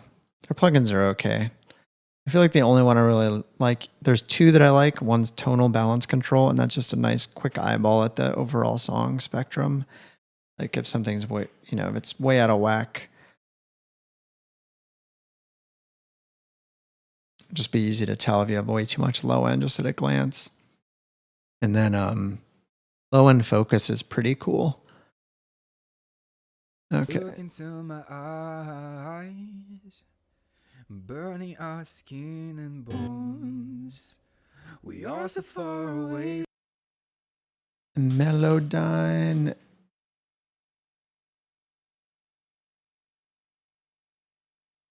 All right, Melodyne Studio number 5.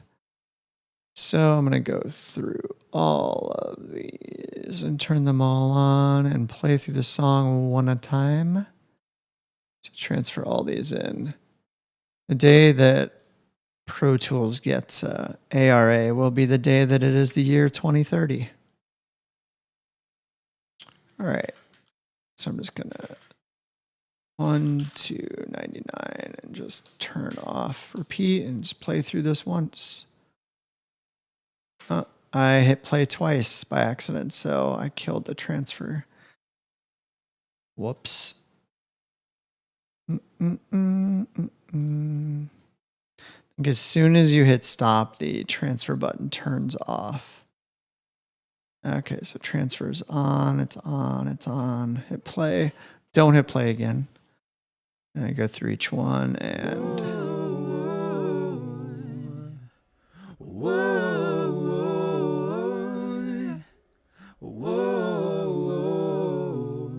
And their pitch is pretty good.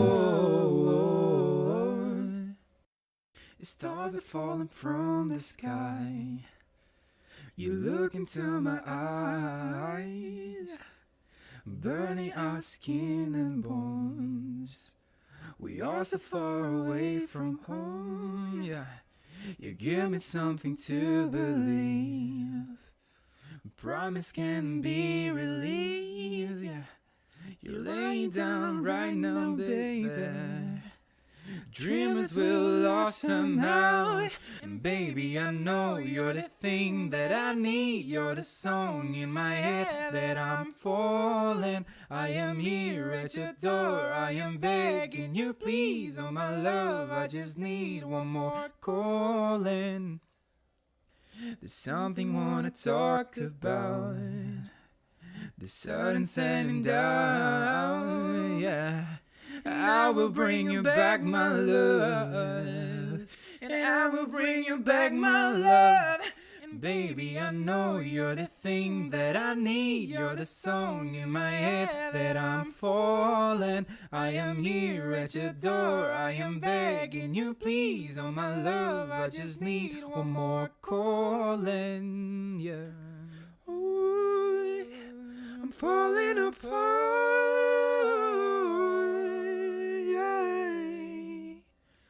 These days it's Can you hear that acoustic guitar right now? Beautiful. Ooh, I'm falling apart. Yeah. These days it's been so hard.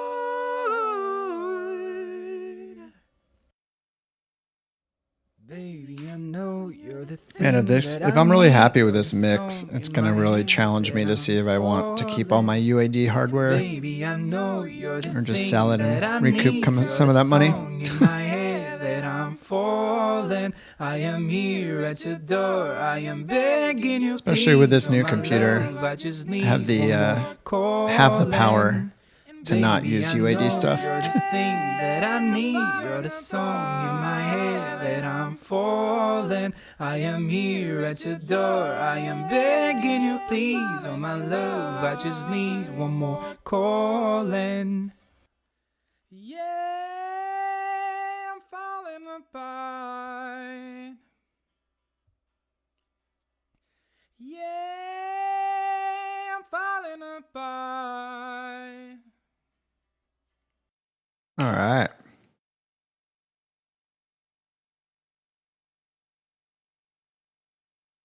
Okay. That looks like everything.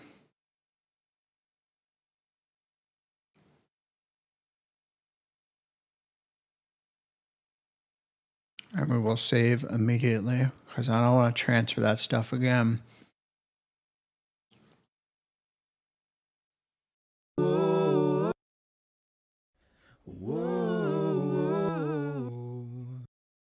And I have to go through each one and switch it to melodic because for some reason the default is automatic, which makes sense. But for some reason, automatic thinks everything in the world is percussive,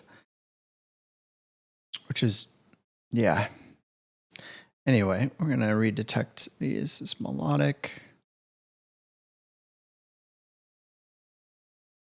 There's a melody in there. Why is it, I see. Oh, every time I click on Melodyne, it thinks that I'm not in Pro Tools anymore. Let me see if I can fix that. It's like some of these plugins work that way, so I'll need to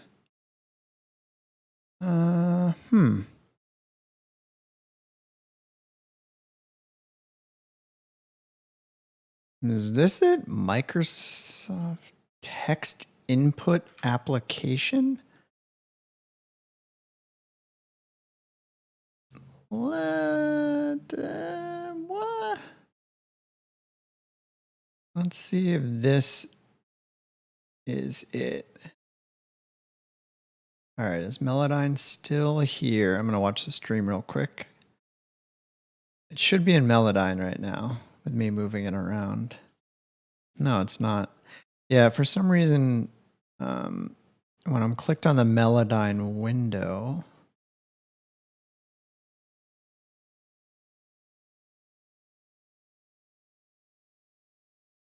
yeah, I think what I'm going to have to do is just not use the auto scene switcher anymore.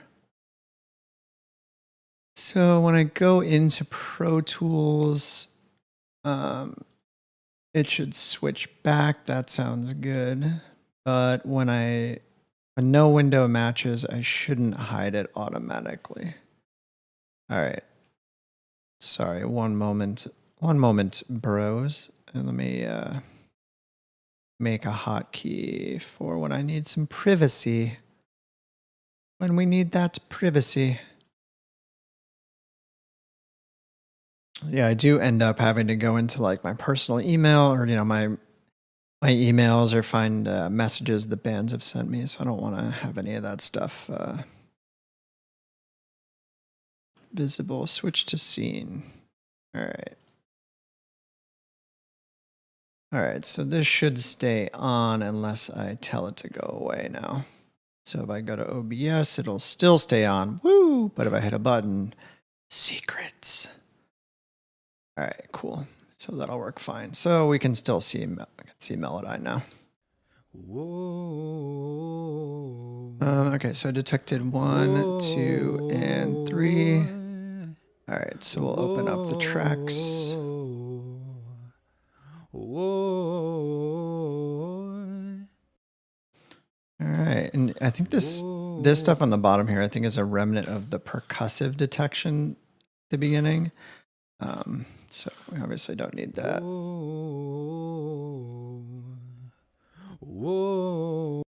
Breath. So guys, a breath.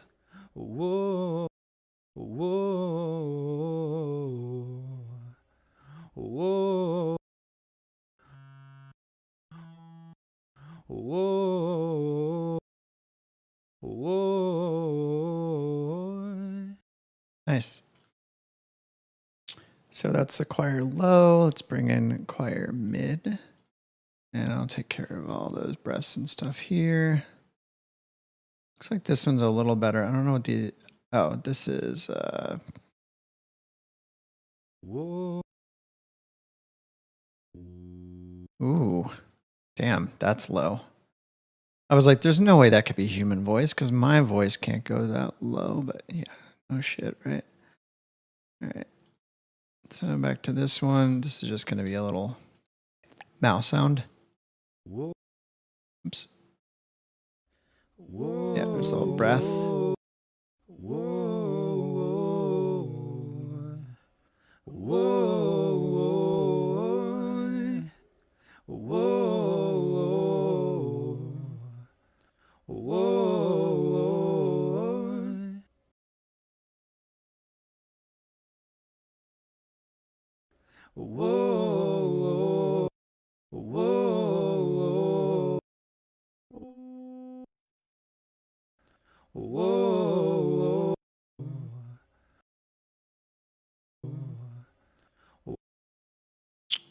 Oh, I need to set my hotkeys as well, which I haven't done yet. So if you go into Melodyne preferences, there's a section for hotkeys, shortcuts.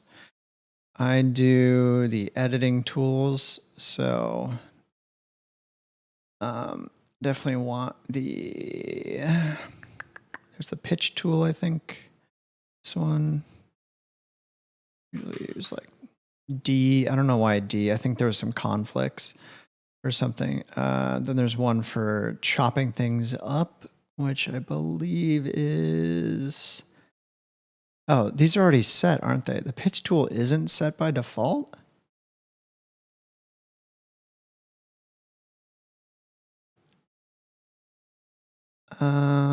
Wait, so switch pitch tools. Well, let me try these real quick. I will delete that one. So F2, okay, that's all the pitch tools. 3, so I can use F2 and F6. Where's the split?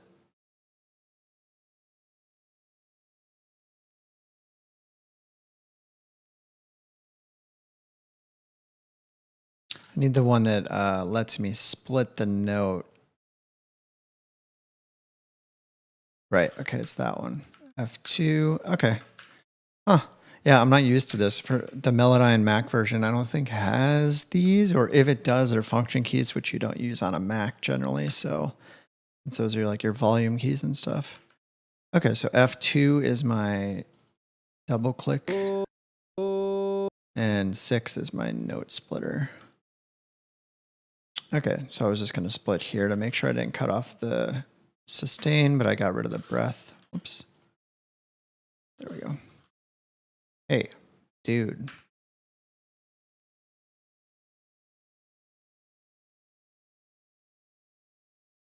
Maybe there's nothing.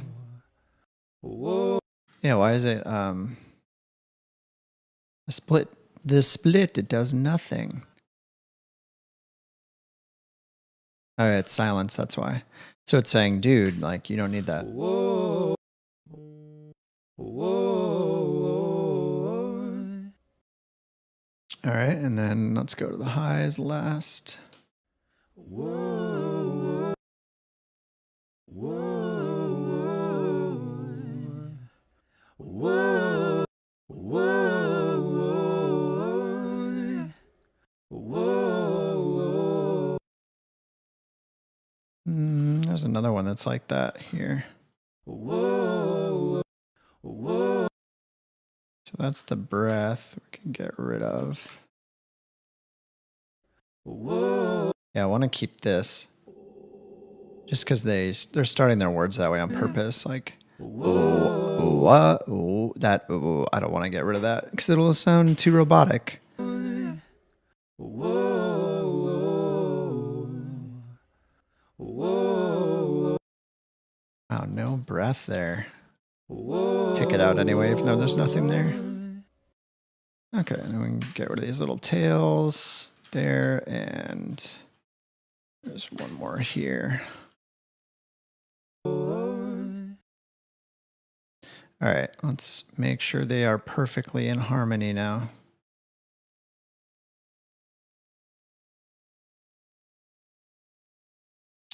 So I don't know all of the brand new tools. So it's showing F sharp minor, and they have this new chord scale mode. And I think it actually does take into account the other tracks in the project. I'm just going to pitch them all to 100. Feels like a no-no, but it's so natural sounding. Like the new version of Melodyne is pretty transparent even if you do this. So I'm just going to start there and see what it sounds like.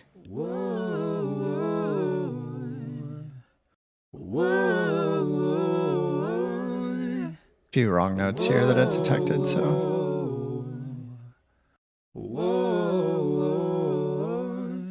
All right, so yeah, these are a little off. I feel like this G natural should be in there, but it's not. It's pulling them. It's saying no.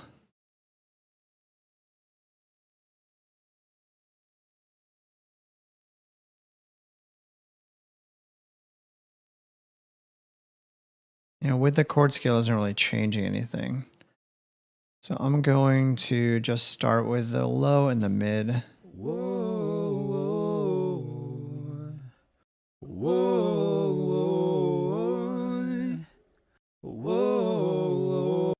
Oh, it sounds a little.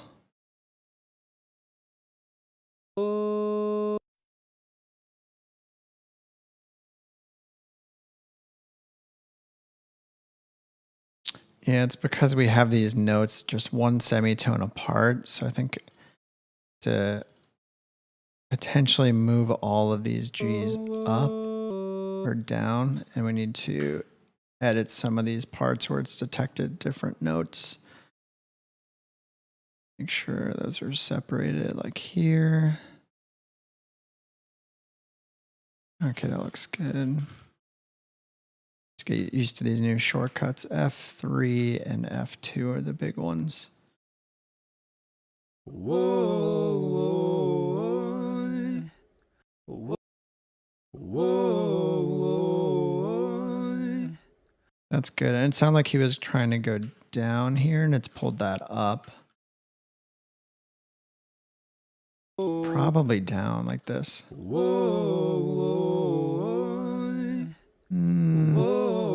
Maybe not.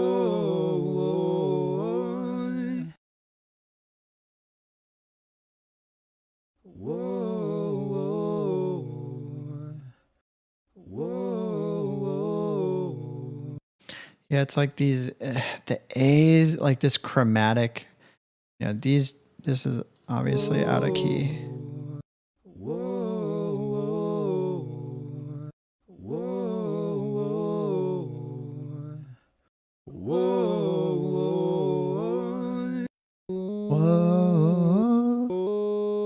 I think he wanted that. Yeah, that sounds better. That one, again, probably up. Oops.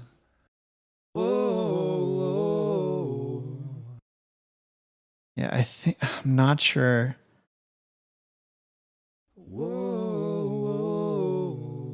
no. Whoa. Whoa.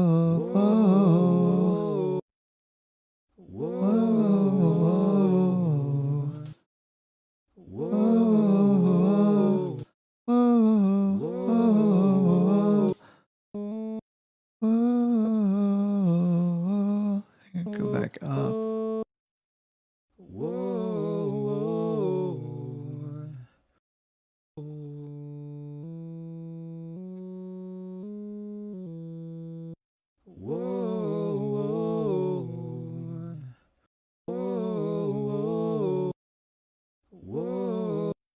I need to reset these to the original pitch and see what's going on. I need to reset all of them. Yeah, it was just a bad idea to do all of them like that. I think there's too complex of a harmony going on here where, you know, Melodyne's going to try to force it to the same. If it doesn't detect the key perfectly, then it's going to be hard for it to pick the notes, obviously. So I need a hotkey for this too. I usually have a restore hotkey so I can mess around with it and then just reset all of it quickly. So I want the pitch editing. It's a note assignment back to original. Note assignment mode. There's like a remove forget all option somewhere. Like a reset. Edit.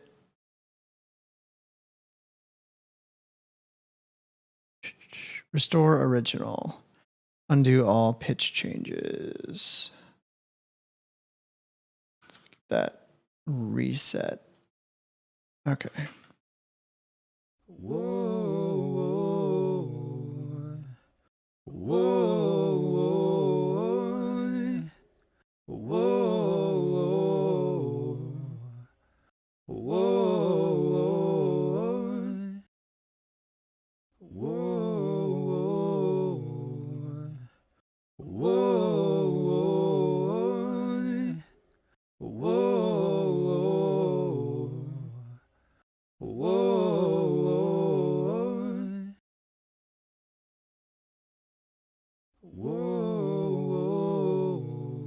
Okay, yeah. If I do it less without the chord scale, that's already sounding a lot better.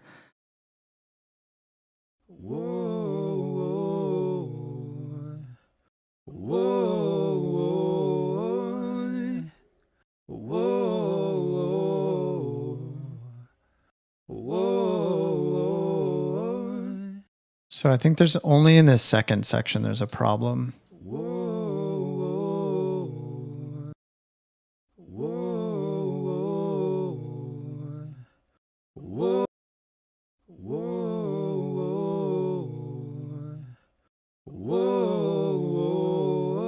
That note right there, here. That whoa. Whoa.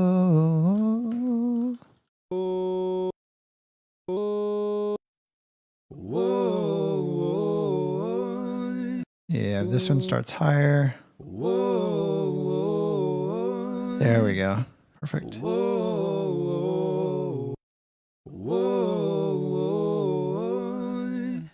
I think that was, yeah. But I'll notice like, so so these are hitting different notes. There's this G that's supposedly out of scale. Might need to go up to the G sharp.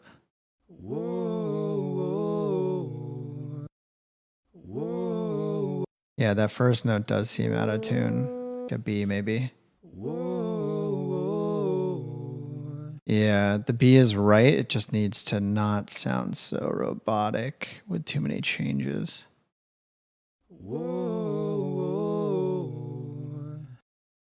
It's really this that's messing with it.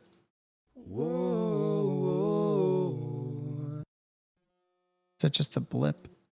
All right, that's just... I can't even hear that actually.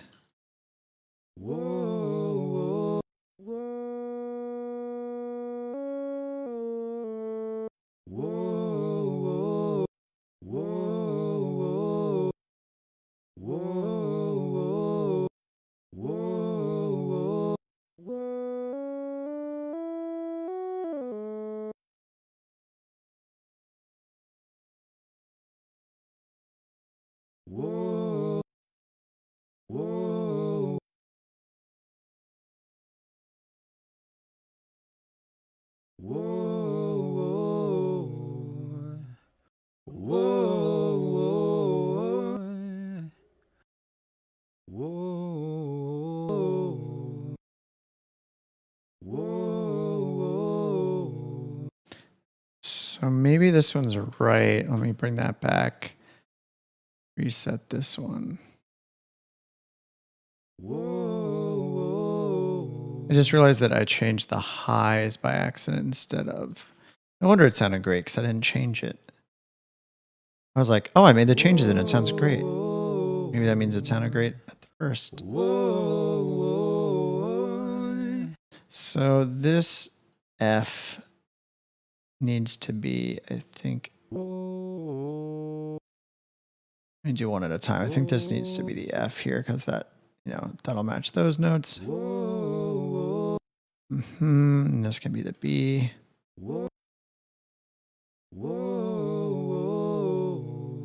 That's good. I'm just gonna give it the one. Oh, I already did. Okay, I did do it. I thought that I missed it. Oh no, I did miss the lower one.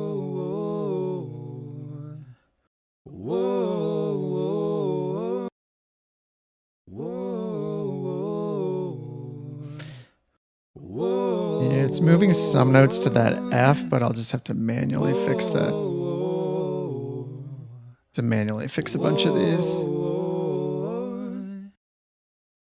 And then this looks like I need to split that and split here. When there's too drastic of that change, I need to split manually still.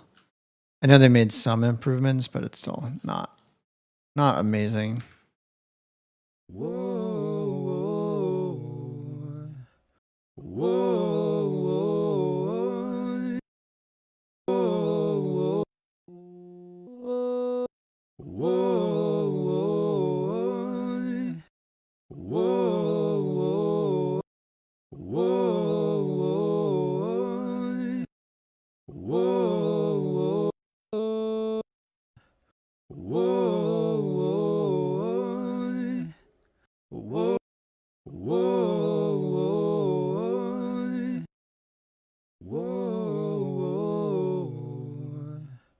That one sounds good. I think I'm going to lower this drift a little bit. Or the modulation, is it? Just a little bit.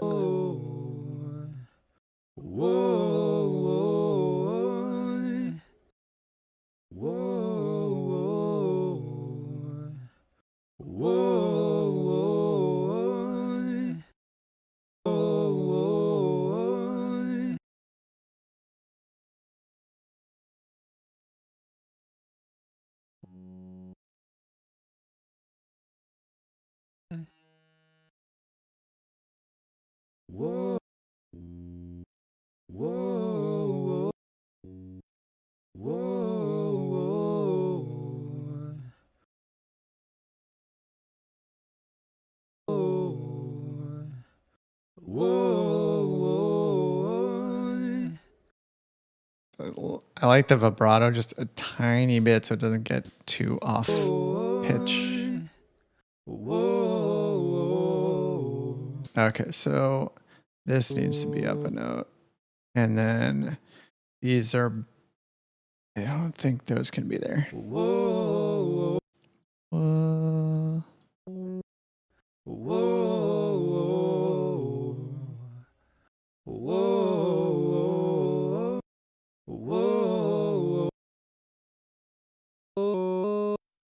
Yeah, I'm going to take this, put this back into chromatic and see. I think this might be okay here. So here's the original.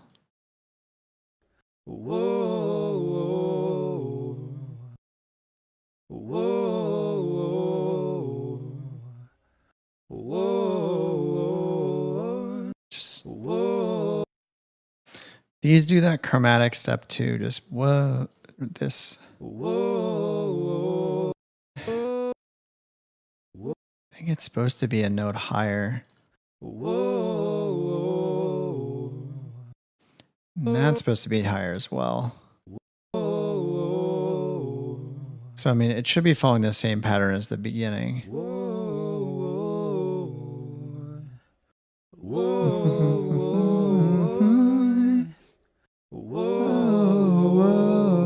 This needs to be up. Again, back up to this G sharp here.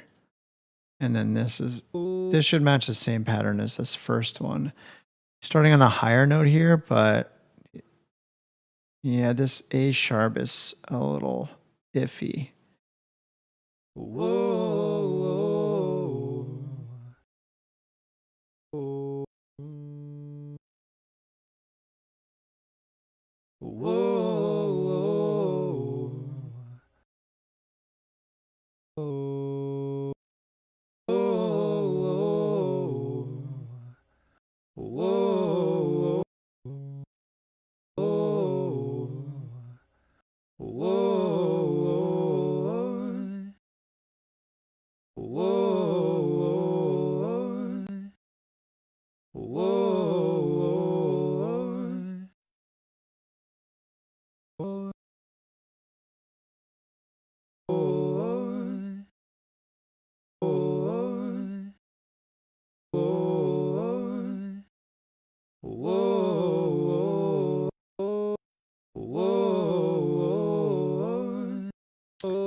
Yeah, these are just not following. It's the same two motifs, like the same two lines. But the second one, yeah, just some of these notes are a little off. So I think this is supposed to be down here again to match anything this.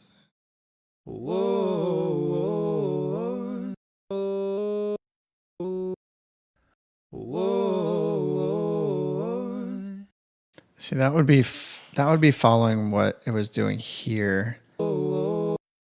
Yeah, and this is another split note that needs to be higher. So you can see this is following the pattern here. So it looks like it's meant to be the same.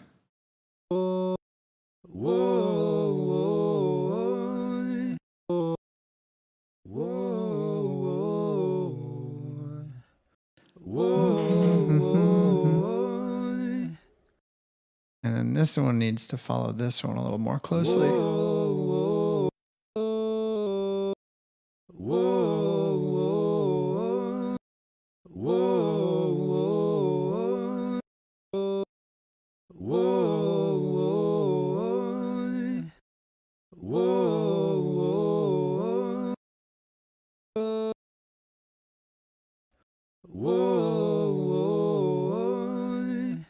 Yeah, this is just such a slur. I think I need to leave it.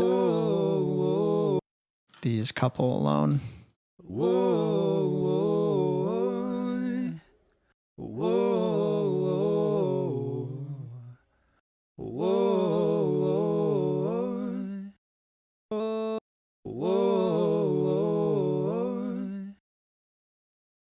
Again, these two should be matching. So we're starting on the F sharp over here, but this time we're starting on the G.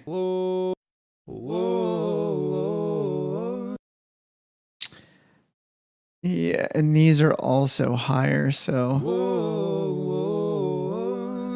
if these are both down, it'll match.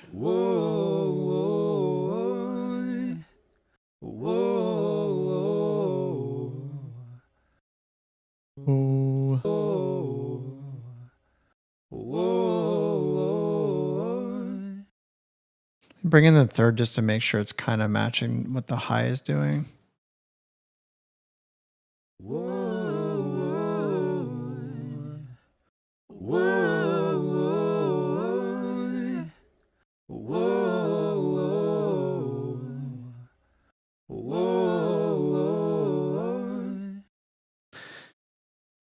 Yeah, so the high sounds pretty right to me. So, let me see. Yeah, okay, it's already corrected a bit. Not too much. I mean, it's like a half a semitone in here. It's not too bad. And so at least now we can compare these. So like this G and this G match. And if we're in the scale and they're singing in thirds or fourths. This would be a third up. But the G isn't in that scale, so it's just not picking the right scale.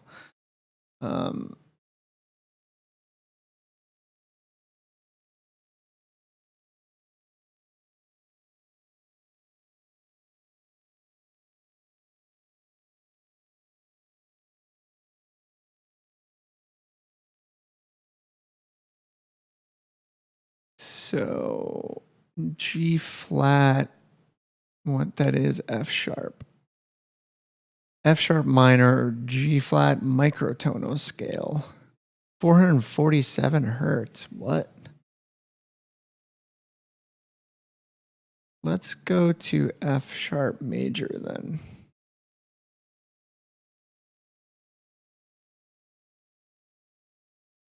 So here we have the F sharp.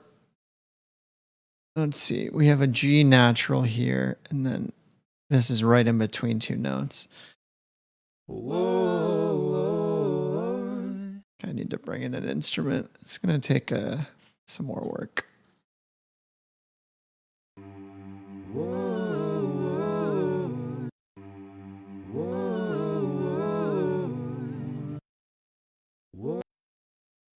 To pull this timing back on this one too.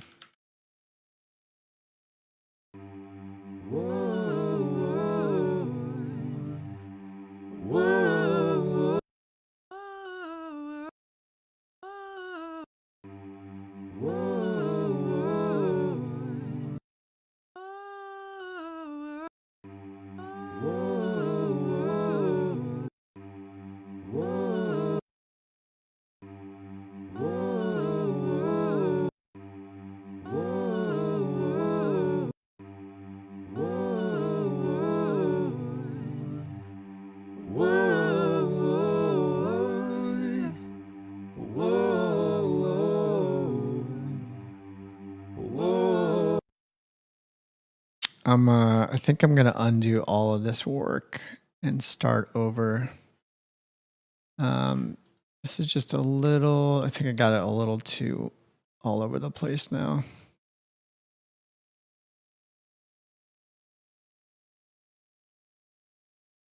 says some of those weird artifacts, wannabe percussive artifacts. So I'm gonna not do the low yet. I'm gonna stick with the high.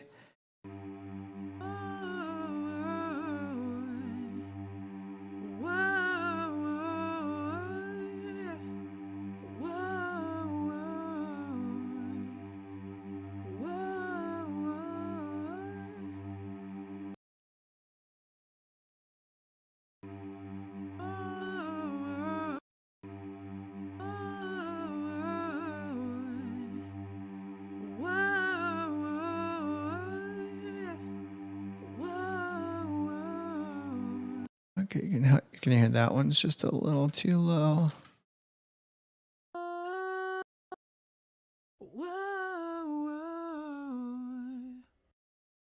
And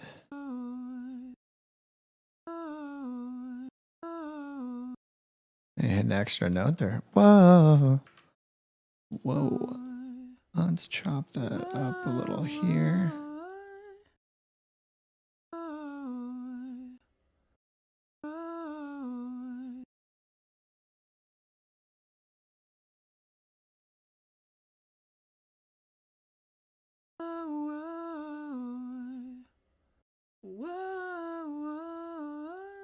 Okay, that sounds good. So let's see if this snaps to that key. I don't think it does. Yeah, it says G sharp major. And this sounds right to me with a cello.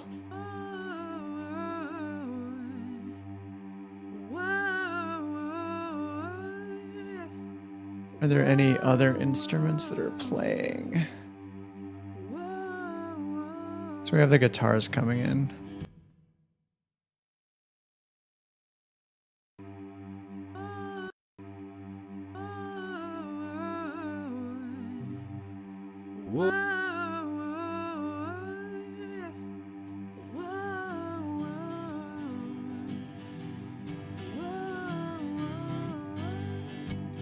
I think he's trying to hit the why.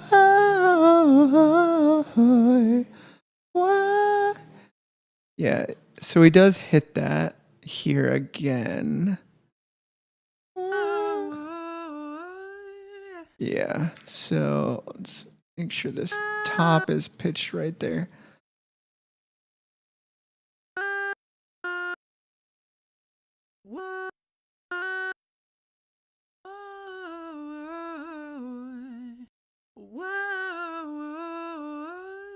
Yeah, so there's no Fs. This F needs to be up here. And then this should be up again here. Chop the end. There we go. And back down. And then same goes for this very first little snippet.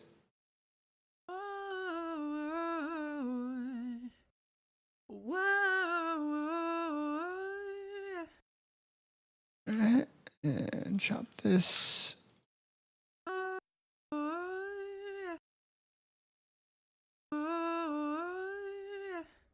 Sounds good.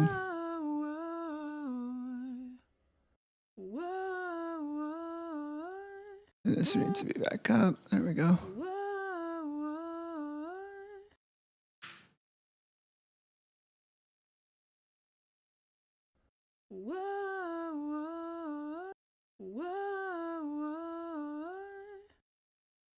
All right, yeah, that sounds good. So I need to figure out. I just want to make sure that this key snap is in the right place. What's the difference between keyboard and key? Chord, I guess probably nothing when I don't have a key snap turned on. All right, so we need to figure out which key this is because it's not G sharp major. I can try. Is it an F major? It's not because we have a bunch of G's, a bunch of F sharps in here. Was it F sharp major at the beginning? And I changed it? But F sharp major doesn't have a G sharp in it. Or it doesn't have a G in it. Is it just G major? It is just G major.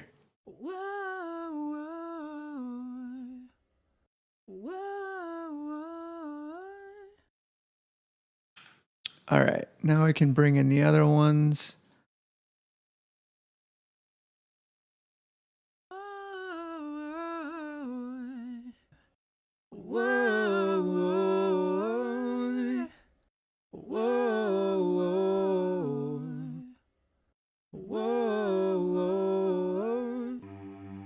All right, so now I can snap this to G major.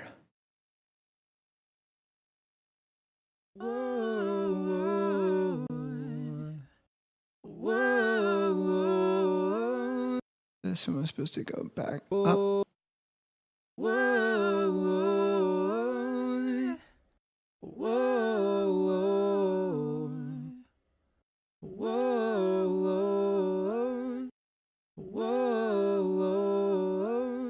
There we go. That's so much better.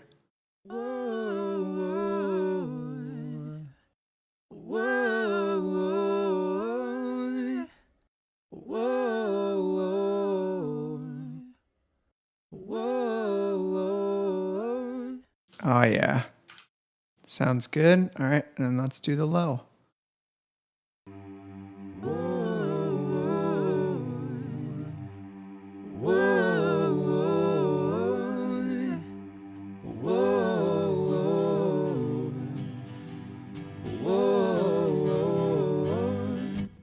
So this first one started, this is pretty low. It's down at the E, and then this one's 2 steps up from there.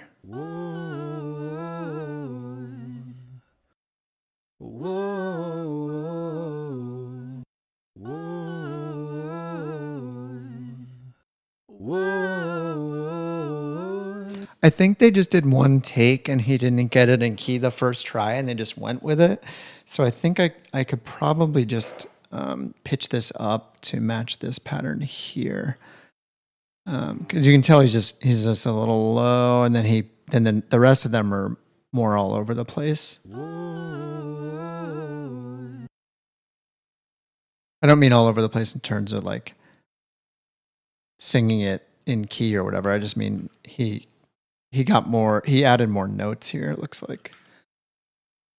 So I think, I mean, this will work. I just want to. It was just kind of monotone at the beginning.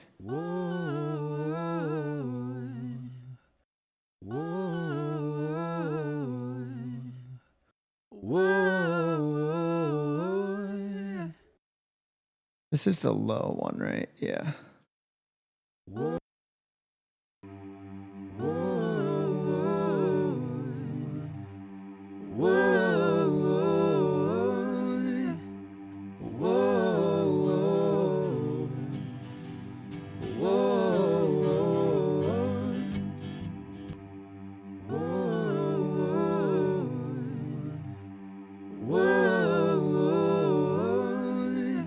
Make sure they all start right. So this is starting, that one's up a little bit, but it's pretty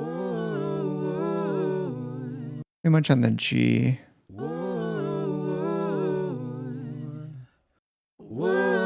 And the wanna is the F sharp to G, so here needs to match that. He did go up there, just need to pull it up just a little.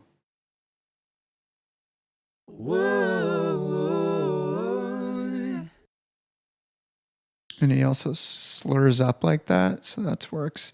Yeah, it just needs to match this one. And then same here. It's gonna pull these up and this one down. Okay, I just need to make sure he hits these.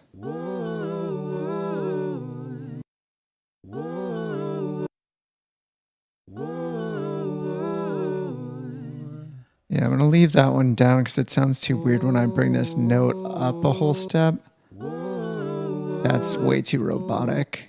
I don't know, maybe they wanted it that way where the first one is low.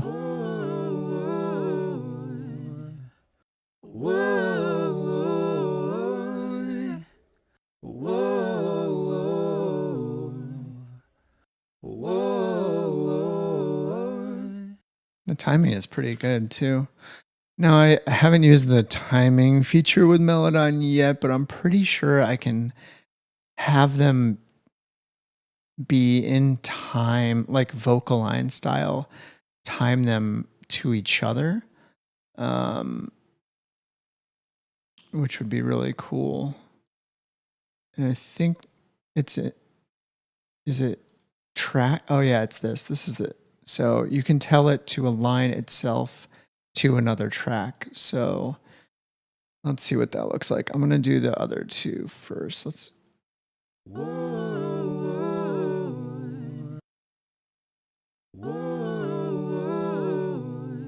I think the high should be the key because that one was like on from the start. So if I go to the timing for this one, timing to track to chorus high, choir high. And as I pull it, it'll like shift those notes to match the timing of the other notes like vocal line does. I'm just going to go all the way and see what it sounds like.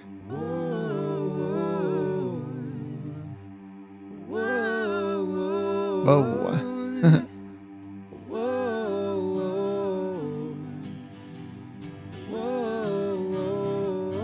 Just a little bit is good. Just tighten it a little.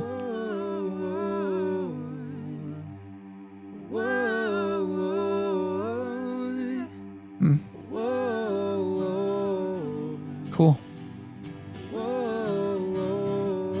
Dude, that is nice. Goodbye vocal line. And now I can do the same with the low.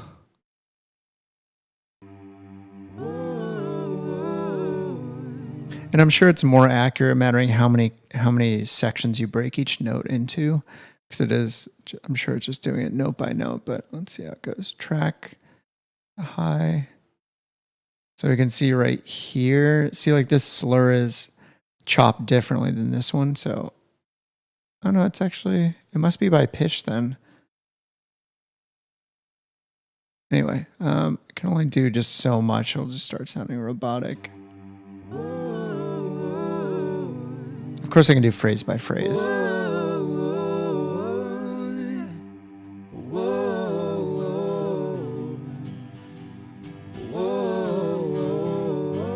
Nice. So if I can do the first one and the last two almost all the way.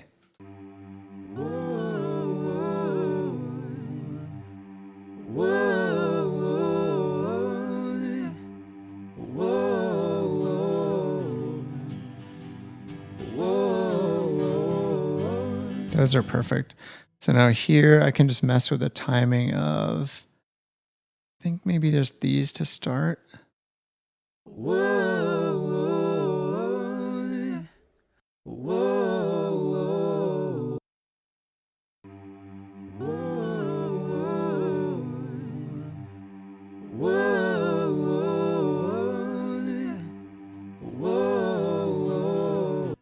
Let's hear these three. Those are fine. All right. Dude, that is sick. That is so cool. All right. So I probably don't need much de-essing anymore because I'll do it in Melodyne. I don't need vocal line anymore because I'll do it in Melodyne. And yeah, that's... I don't really do vocal fade-ins or fade-outs.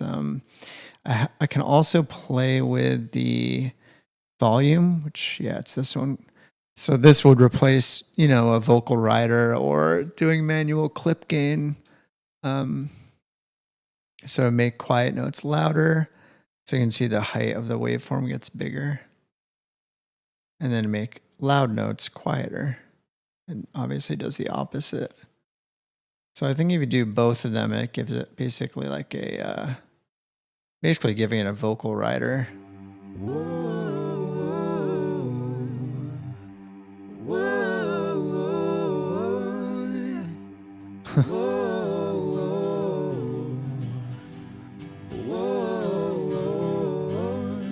Nice. Dude, what? Okay. Cool. Yeah, so clip gain also fixed. Let's do this one.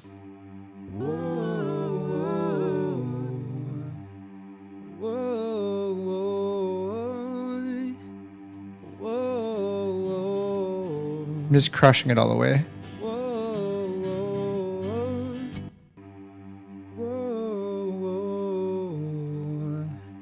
Definitely pulls up the ends quite a bit. Just have to watch that.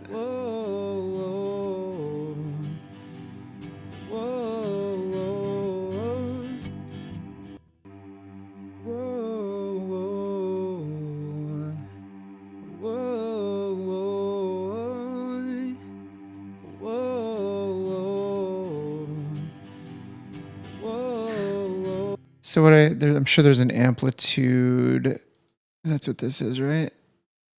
Amplitude tool. So can I just drag? Yeah. So what I can do is just split these with what number is amplitude? Amplitude is F4, that one.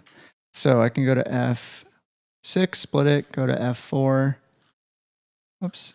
Pull it back in, and then I'll just pull it down a little bit.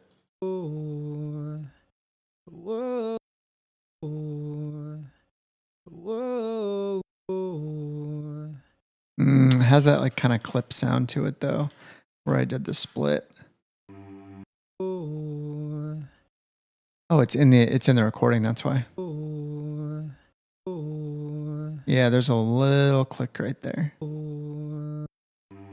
But you know what? In the track, you're not even gonna notice. So I'll fix it if it's noticeable. But let's also do this. I think these are all pretty quiet by comparison. Yeah, you can see the choir high right here. So instead of having to go in and clip gain these, the first, third, and fourth, you can just see in volume and that second word, or just like clip gain the second one down, clip the whole thing back up. I can just do it here. And you can see it's making pretty much everything louder except for this section right here. If I did quieter, yeah, that's the section. You can see it in the waveform, right? This section's too loud. This and the rest of these, this one especially at the end it's too soft. You know, everything doesn't have to be exactly the same, but I mean, to hear the detail in every note, especially when they're trailing in this kind of an intro, I think is good. So we'll see if it sounds too artificial, then I can pull it back, but I think it should be consistent. It's unfortunately like the pop world, right? It's like everything has to be perfect. Just sounds perfect.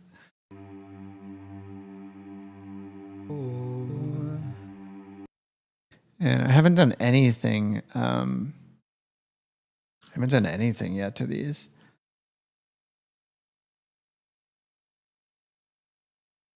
Oops, I'm selecting the wrong tools as usual. There we go. Control 7. Oh yeah, let's fix that start of the high. I had that fixed before, but I just overrode it with the timing. By retiming the other ones, looks like this one got off a little bit.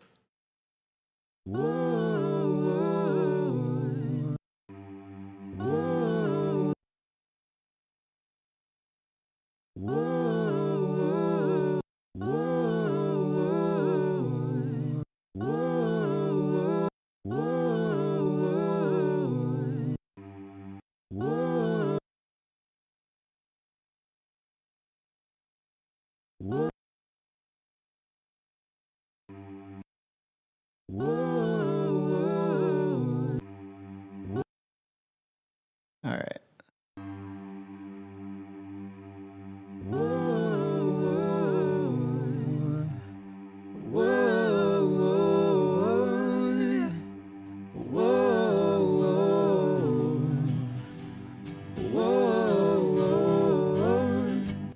All right, those sound pretty good. I think I could, at the ends, I don't want to do it too much, but you can really hear the wobbly at the end because there's a bit of vibrato on all of them. So that'll make it sound a little wobbly toward the end of the words, like here. It's a little, like there. That it's got that kind of shudder to it. That's where I think you kind of, if you want it to sound really tight, unfortunately, it feels bad to do too, it feels bad when you crank it, but I think like these long sustained notes this one, this one, this one, and this one. I just need to pull the modulation down a little bit on all of them for all the parts, just to tighten it up just a little bit on each one. See, this one is quite a bit more than the other ones.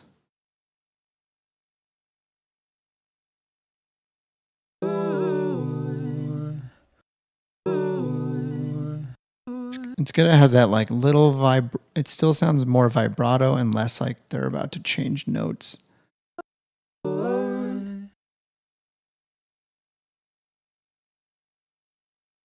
Okay, that's gonna be better, I think. And there's nothing on these at all yet. Yeah, they're just going through the channels, through those console channels. 47, 50, 52. So I'll probably add just a touch of compression to each one. And that, the high pitch still seems to jump out as the first one.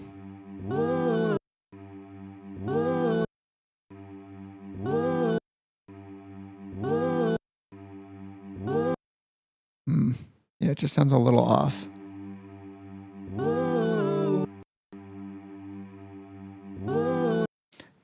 I actually think it's the low one. I have to take out that very first W sound. This guy. So maybe I can just shorten it. There we go. I can either shorten it or I can just turn the volume down a little bit. Amplitude. That's a little better. Yeah.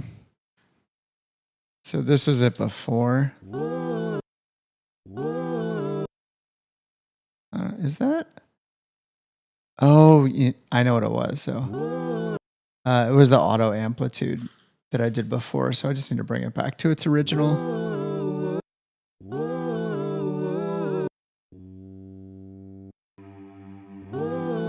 Maybe even a little lower. I haven't used the fade tool yet, but I think a fade might be good here. Formant tool, it's probably the amplitude. Yeah, there's a fade here. Just a little bit.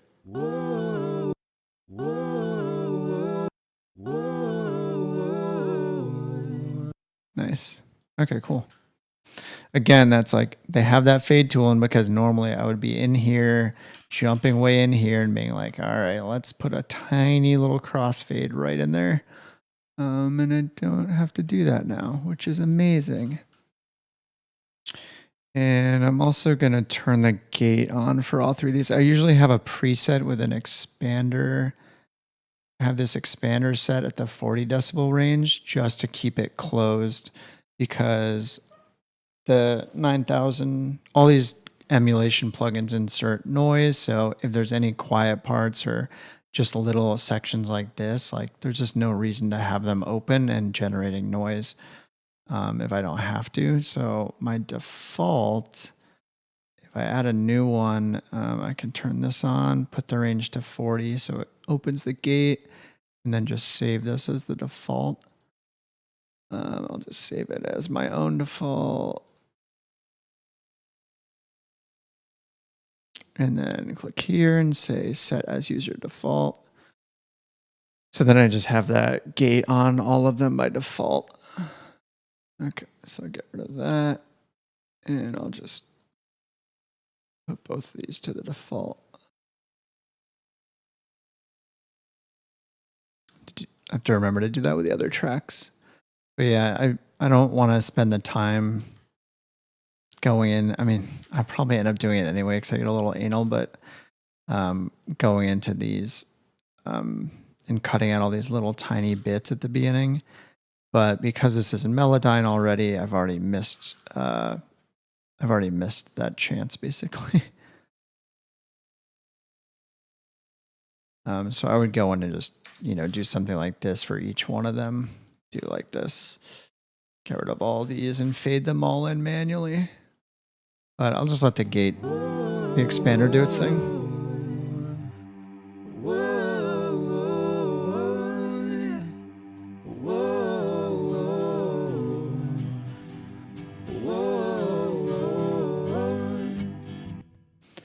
And then I'll just put in a little bit of a compressor for each one. So the compressor's at 3.5 by default and like a pretty slow release. The release dictates the attack, and it's just very smooth by default. So you can just up the threshold even at 3.5. It's just not a big deal. Usually just move it until it bumps it a little, and that's enough just to keep the levels.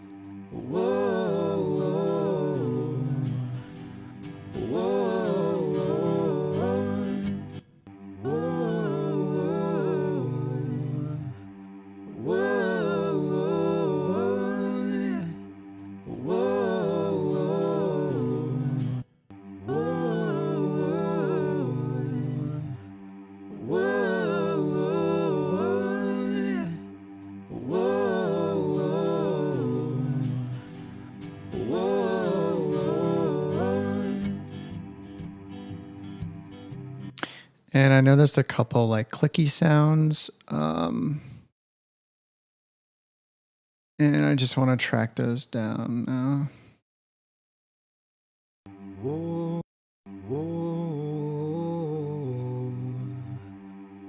Right at the end, right there, just a little mouth click. I did hear like a mic pop or something in one of them. So I'm just going to use the fade tool.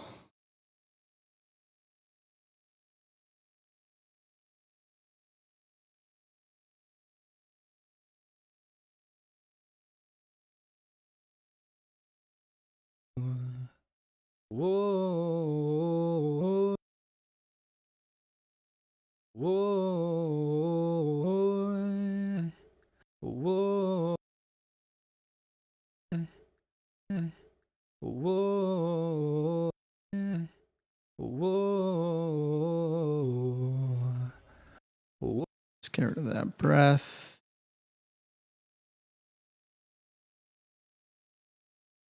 Whoa.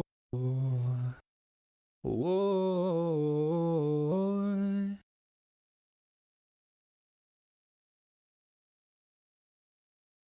Just learning these shortcuts. These are the default shortcuts. I'm just using the function keys. Yeah, the fades are really nice. It just smooths it out just a little. Whoa. Whoa. Whoa. And I think it's just important for this intro. It's just 3 vocals. So especially toward the end of the chain when this gets, compressed more and the volume comes up and all the details going to come out. And so these little things will be more noticeable. Whoa. Whoa. That transition feels robotic right there. It's like, like real fast. So I'm going to do this. Whoa. Whoa. Whoa. So you need to chop it a few more times and then turn the pitch correction off for that slur. It's a little better. Whoa.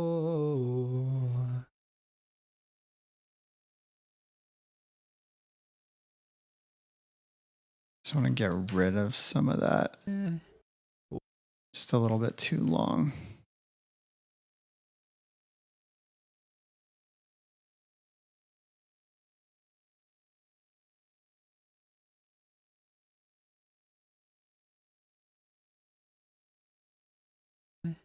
Whoa. Whoa. Whoa. Whoa. There's another one of those. So here, chop this up a couple times and then reset the pitch. Whoa. Yeah, it's better. That's a lot smoother. Okay. Just getting into the super details now. Just this first part, this is the first thing they hear, so it's important that this stuff's really tight. There's another one of those slurs I need to fix.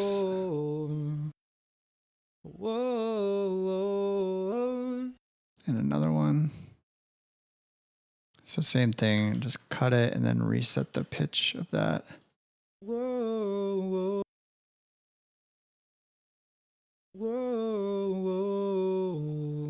Another one. All these down ones too, like this.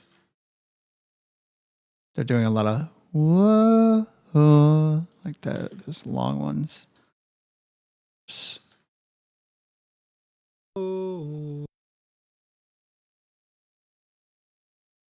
Chop it there and then reset this one.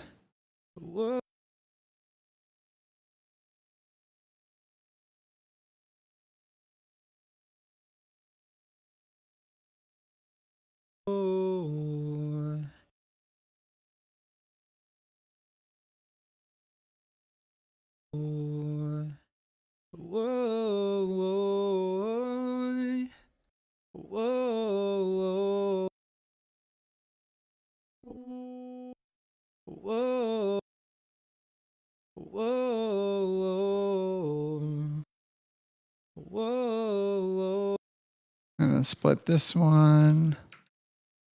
Is anywhere where it's doing these nose dives? It's a little too wobbly, I think.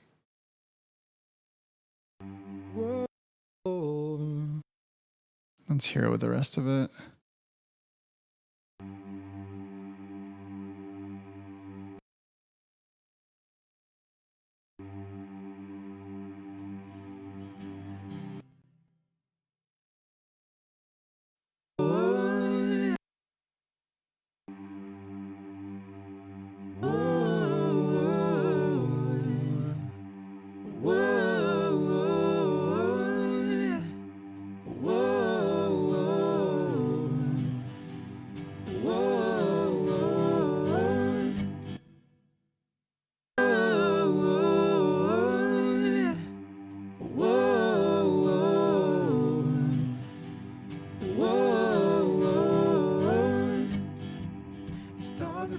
Okay, and I think with some delays and reverbs on there, that won't feel so abrupt between the notes and at the very end. Just a little bit of like a quarter note delays and into a reverb. I've been doing that more often lately, not putting a delay and a reverb, but putting a delay that goes into a reverb. I like it. So,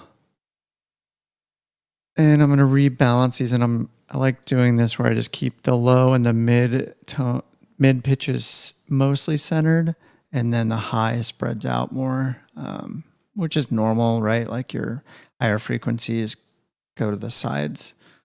But I just like doing that with the vocals when there's a choir like this, when there's harmonies. That high one comes in way too abruptly.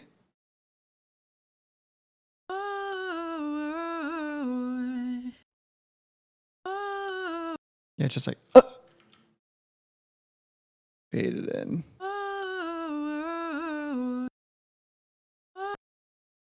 And it's gonna be better.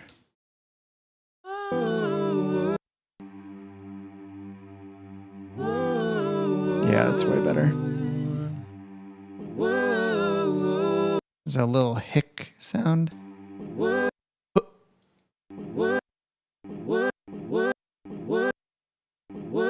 It's distracting, these right here. So I want to turn those down.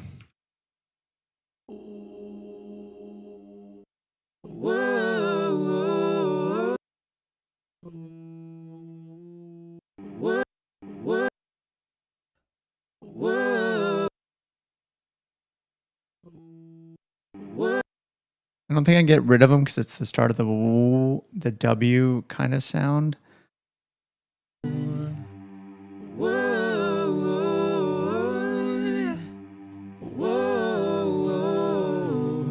There's a little one there too. what? Like that. Whoa. Whoa. It's not like it's part of the sound. I don't want to get rid of it, but it just, if it's too abrupt, it's going to sound like kind of like doo-doo. Here's, this one's loud.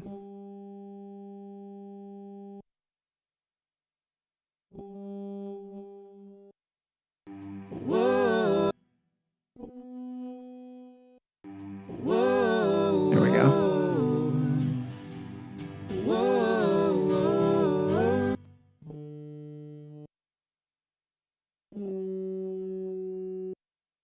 Whoa.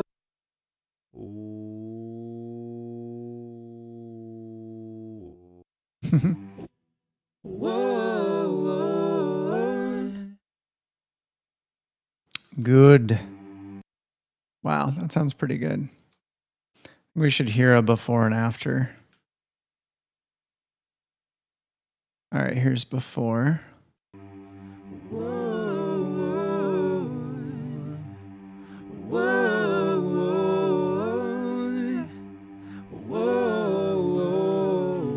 It's not bad. And here's the after. Oops.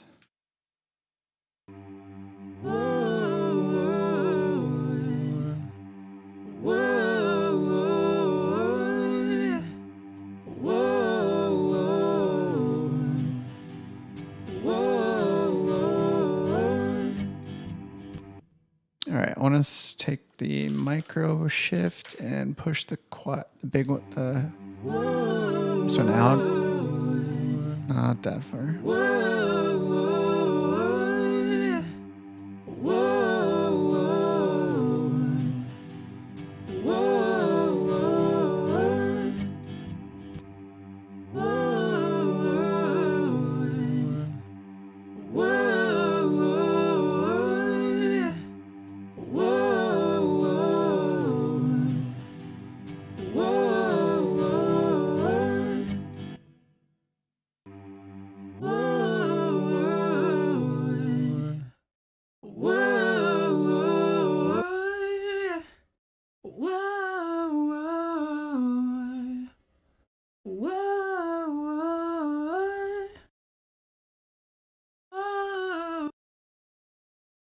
Oops, I just hit Alt S.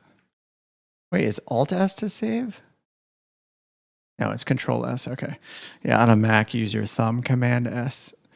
Getting used to all the commands again on Windows. Okay, I think that's pretty good. I do want to just hear what it sounds like.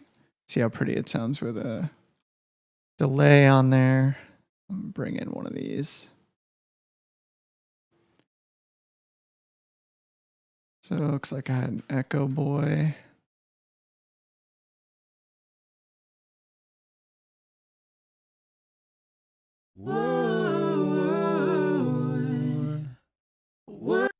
And I had the UAD Ocean Way Studios. So this is usually a room reverb I have on one. So I'm going to use 2.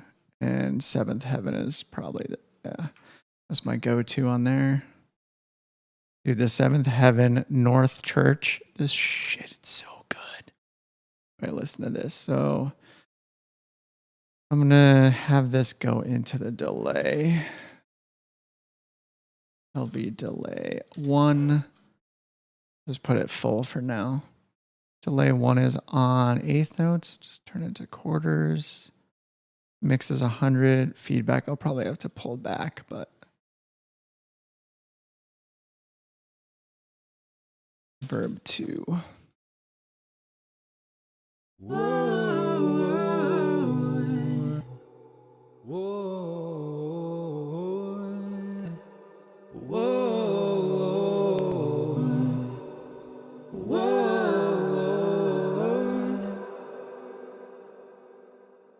Reverb is so crazy.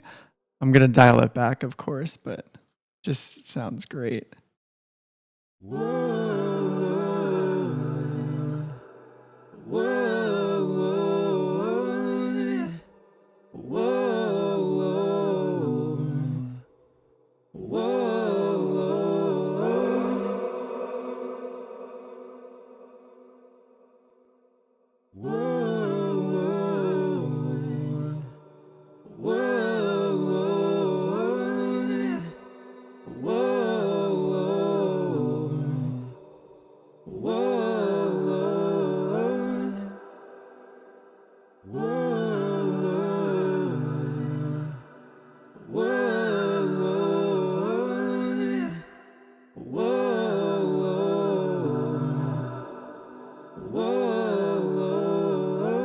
Oops, I did it the opposite way that I said I was going to. I am pushing the reverb into the delay, but that's usually way too intense.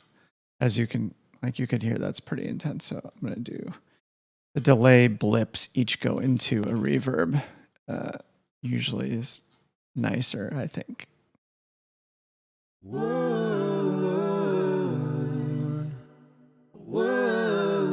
And then so we can add a combo of delays and reverbs. Like sometimes I think like maybe the delay into the reverb is better for the higher pitch stuff, higher frequencies. So the high, this one could go into the delay.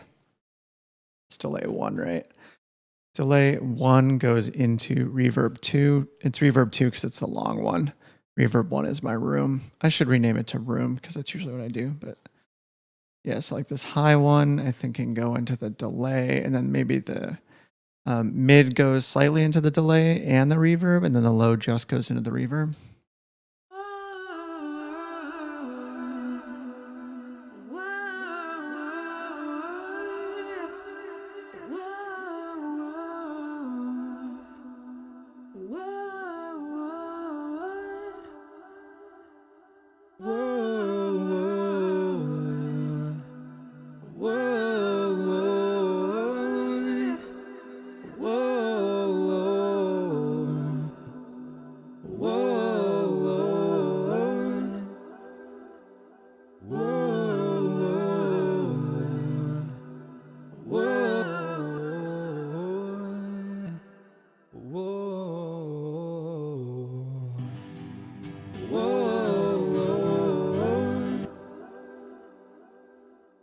Sounds so good. Reverb into delay, or delay into reverb is the best shit.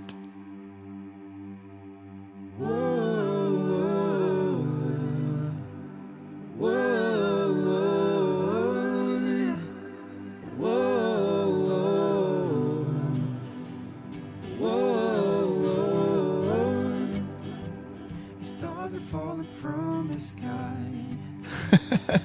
It's great. You know, I haven't done anything on the lead vocal, but you can just that intro sounds so good.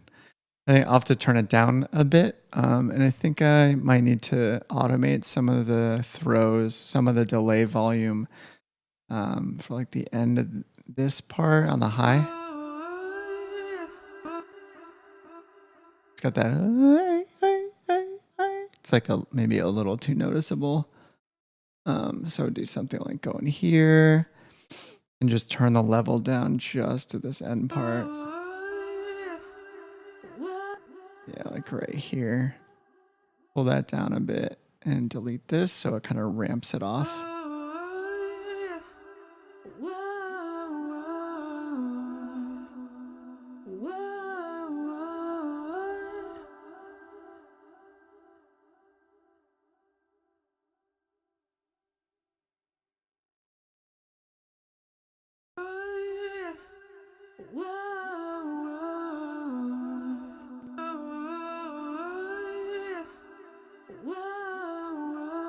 I don't remember my shortcuts for moving these. Okay, you just hold Control on PC to only move it horizontally.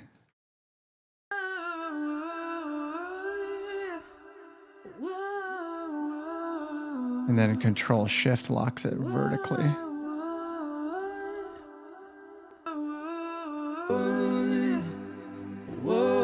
Yeah, that's better. It was just too much before.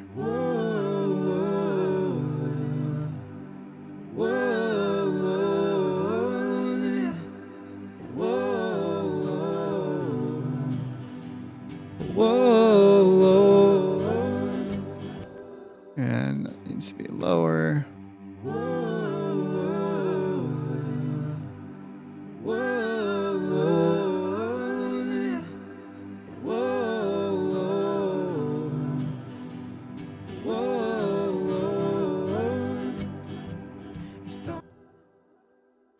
I think overall it's just a little too wet.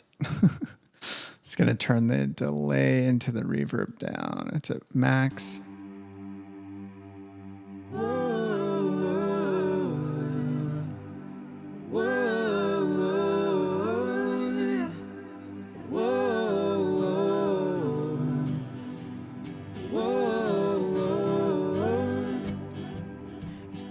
falling from the sky. You look into my eyes, burning our skin and bones. We are so far away from home. Yeah, you give me something to believe. All right, that's enough for tonight. All right, cool. I want to listen to that guitar part again, just because I think it's cool. I am calling, I am here at your door. I am begging you, please, oh my love. I just need one more calling. Yeah. Ooh, falling apart. Yeah.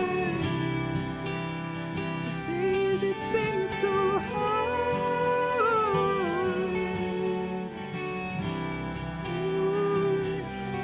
Falling apart.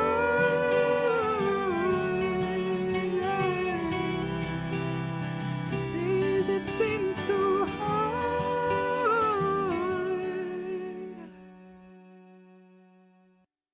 It's funny, that sounds very dry now compared. It sounded like a good amount of reverb before, but now that I've worked on those vocals for a bit that are just drenched in it, it's going to be a balance I have to get there. But okay, more tomorrow. I'm done for tonight. And goodbye, nobody. I'll miss you.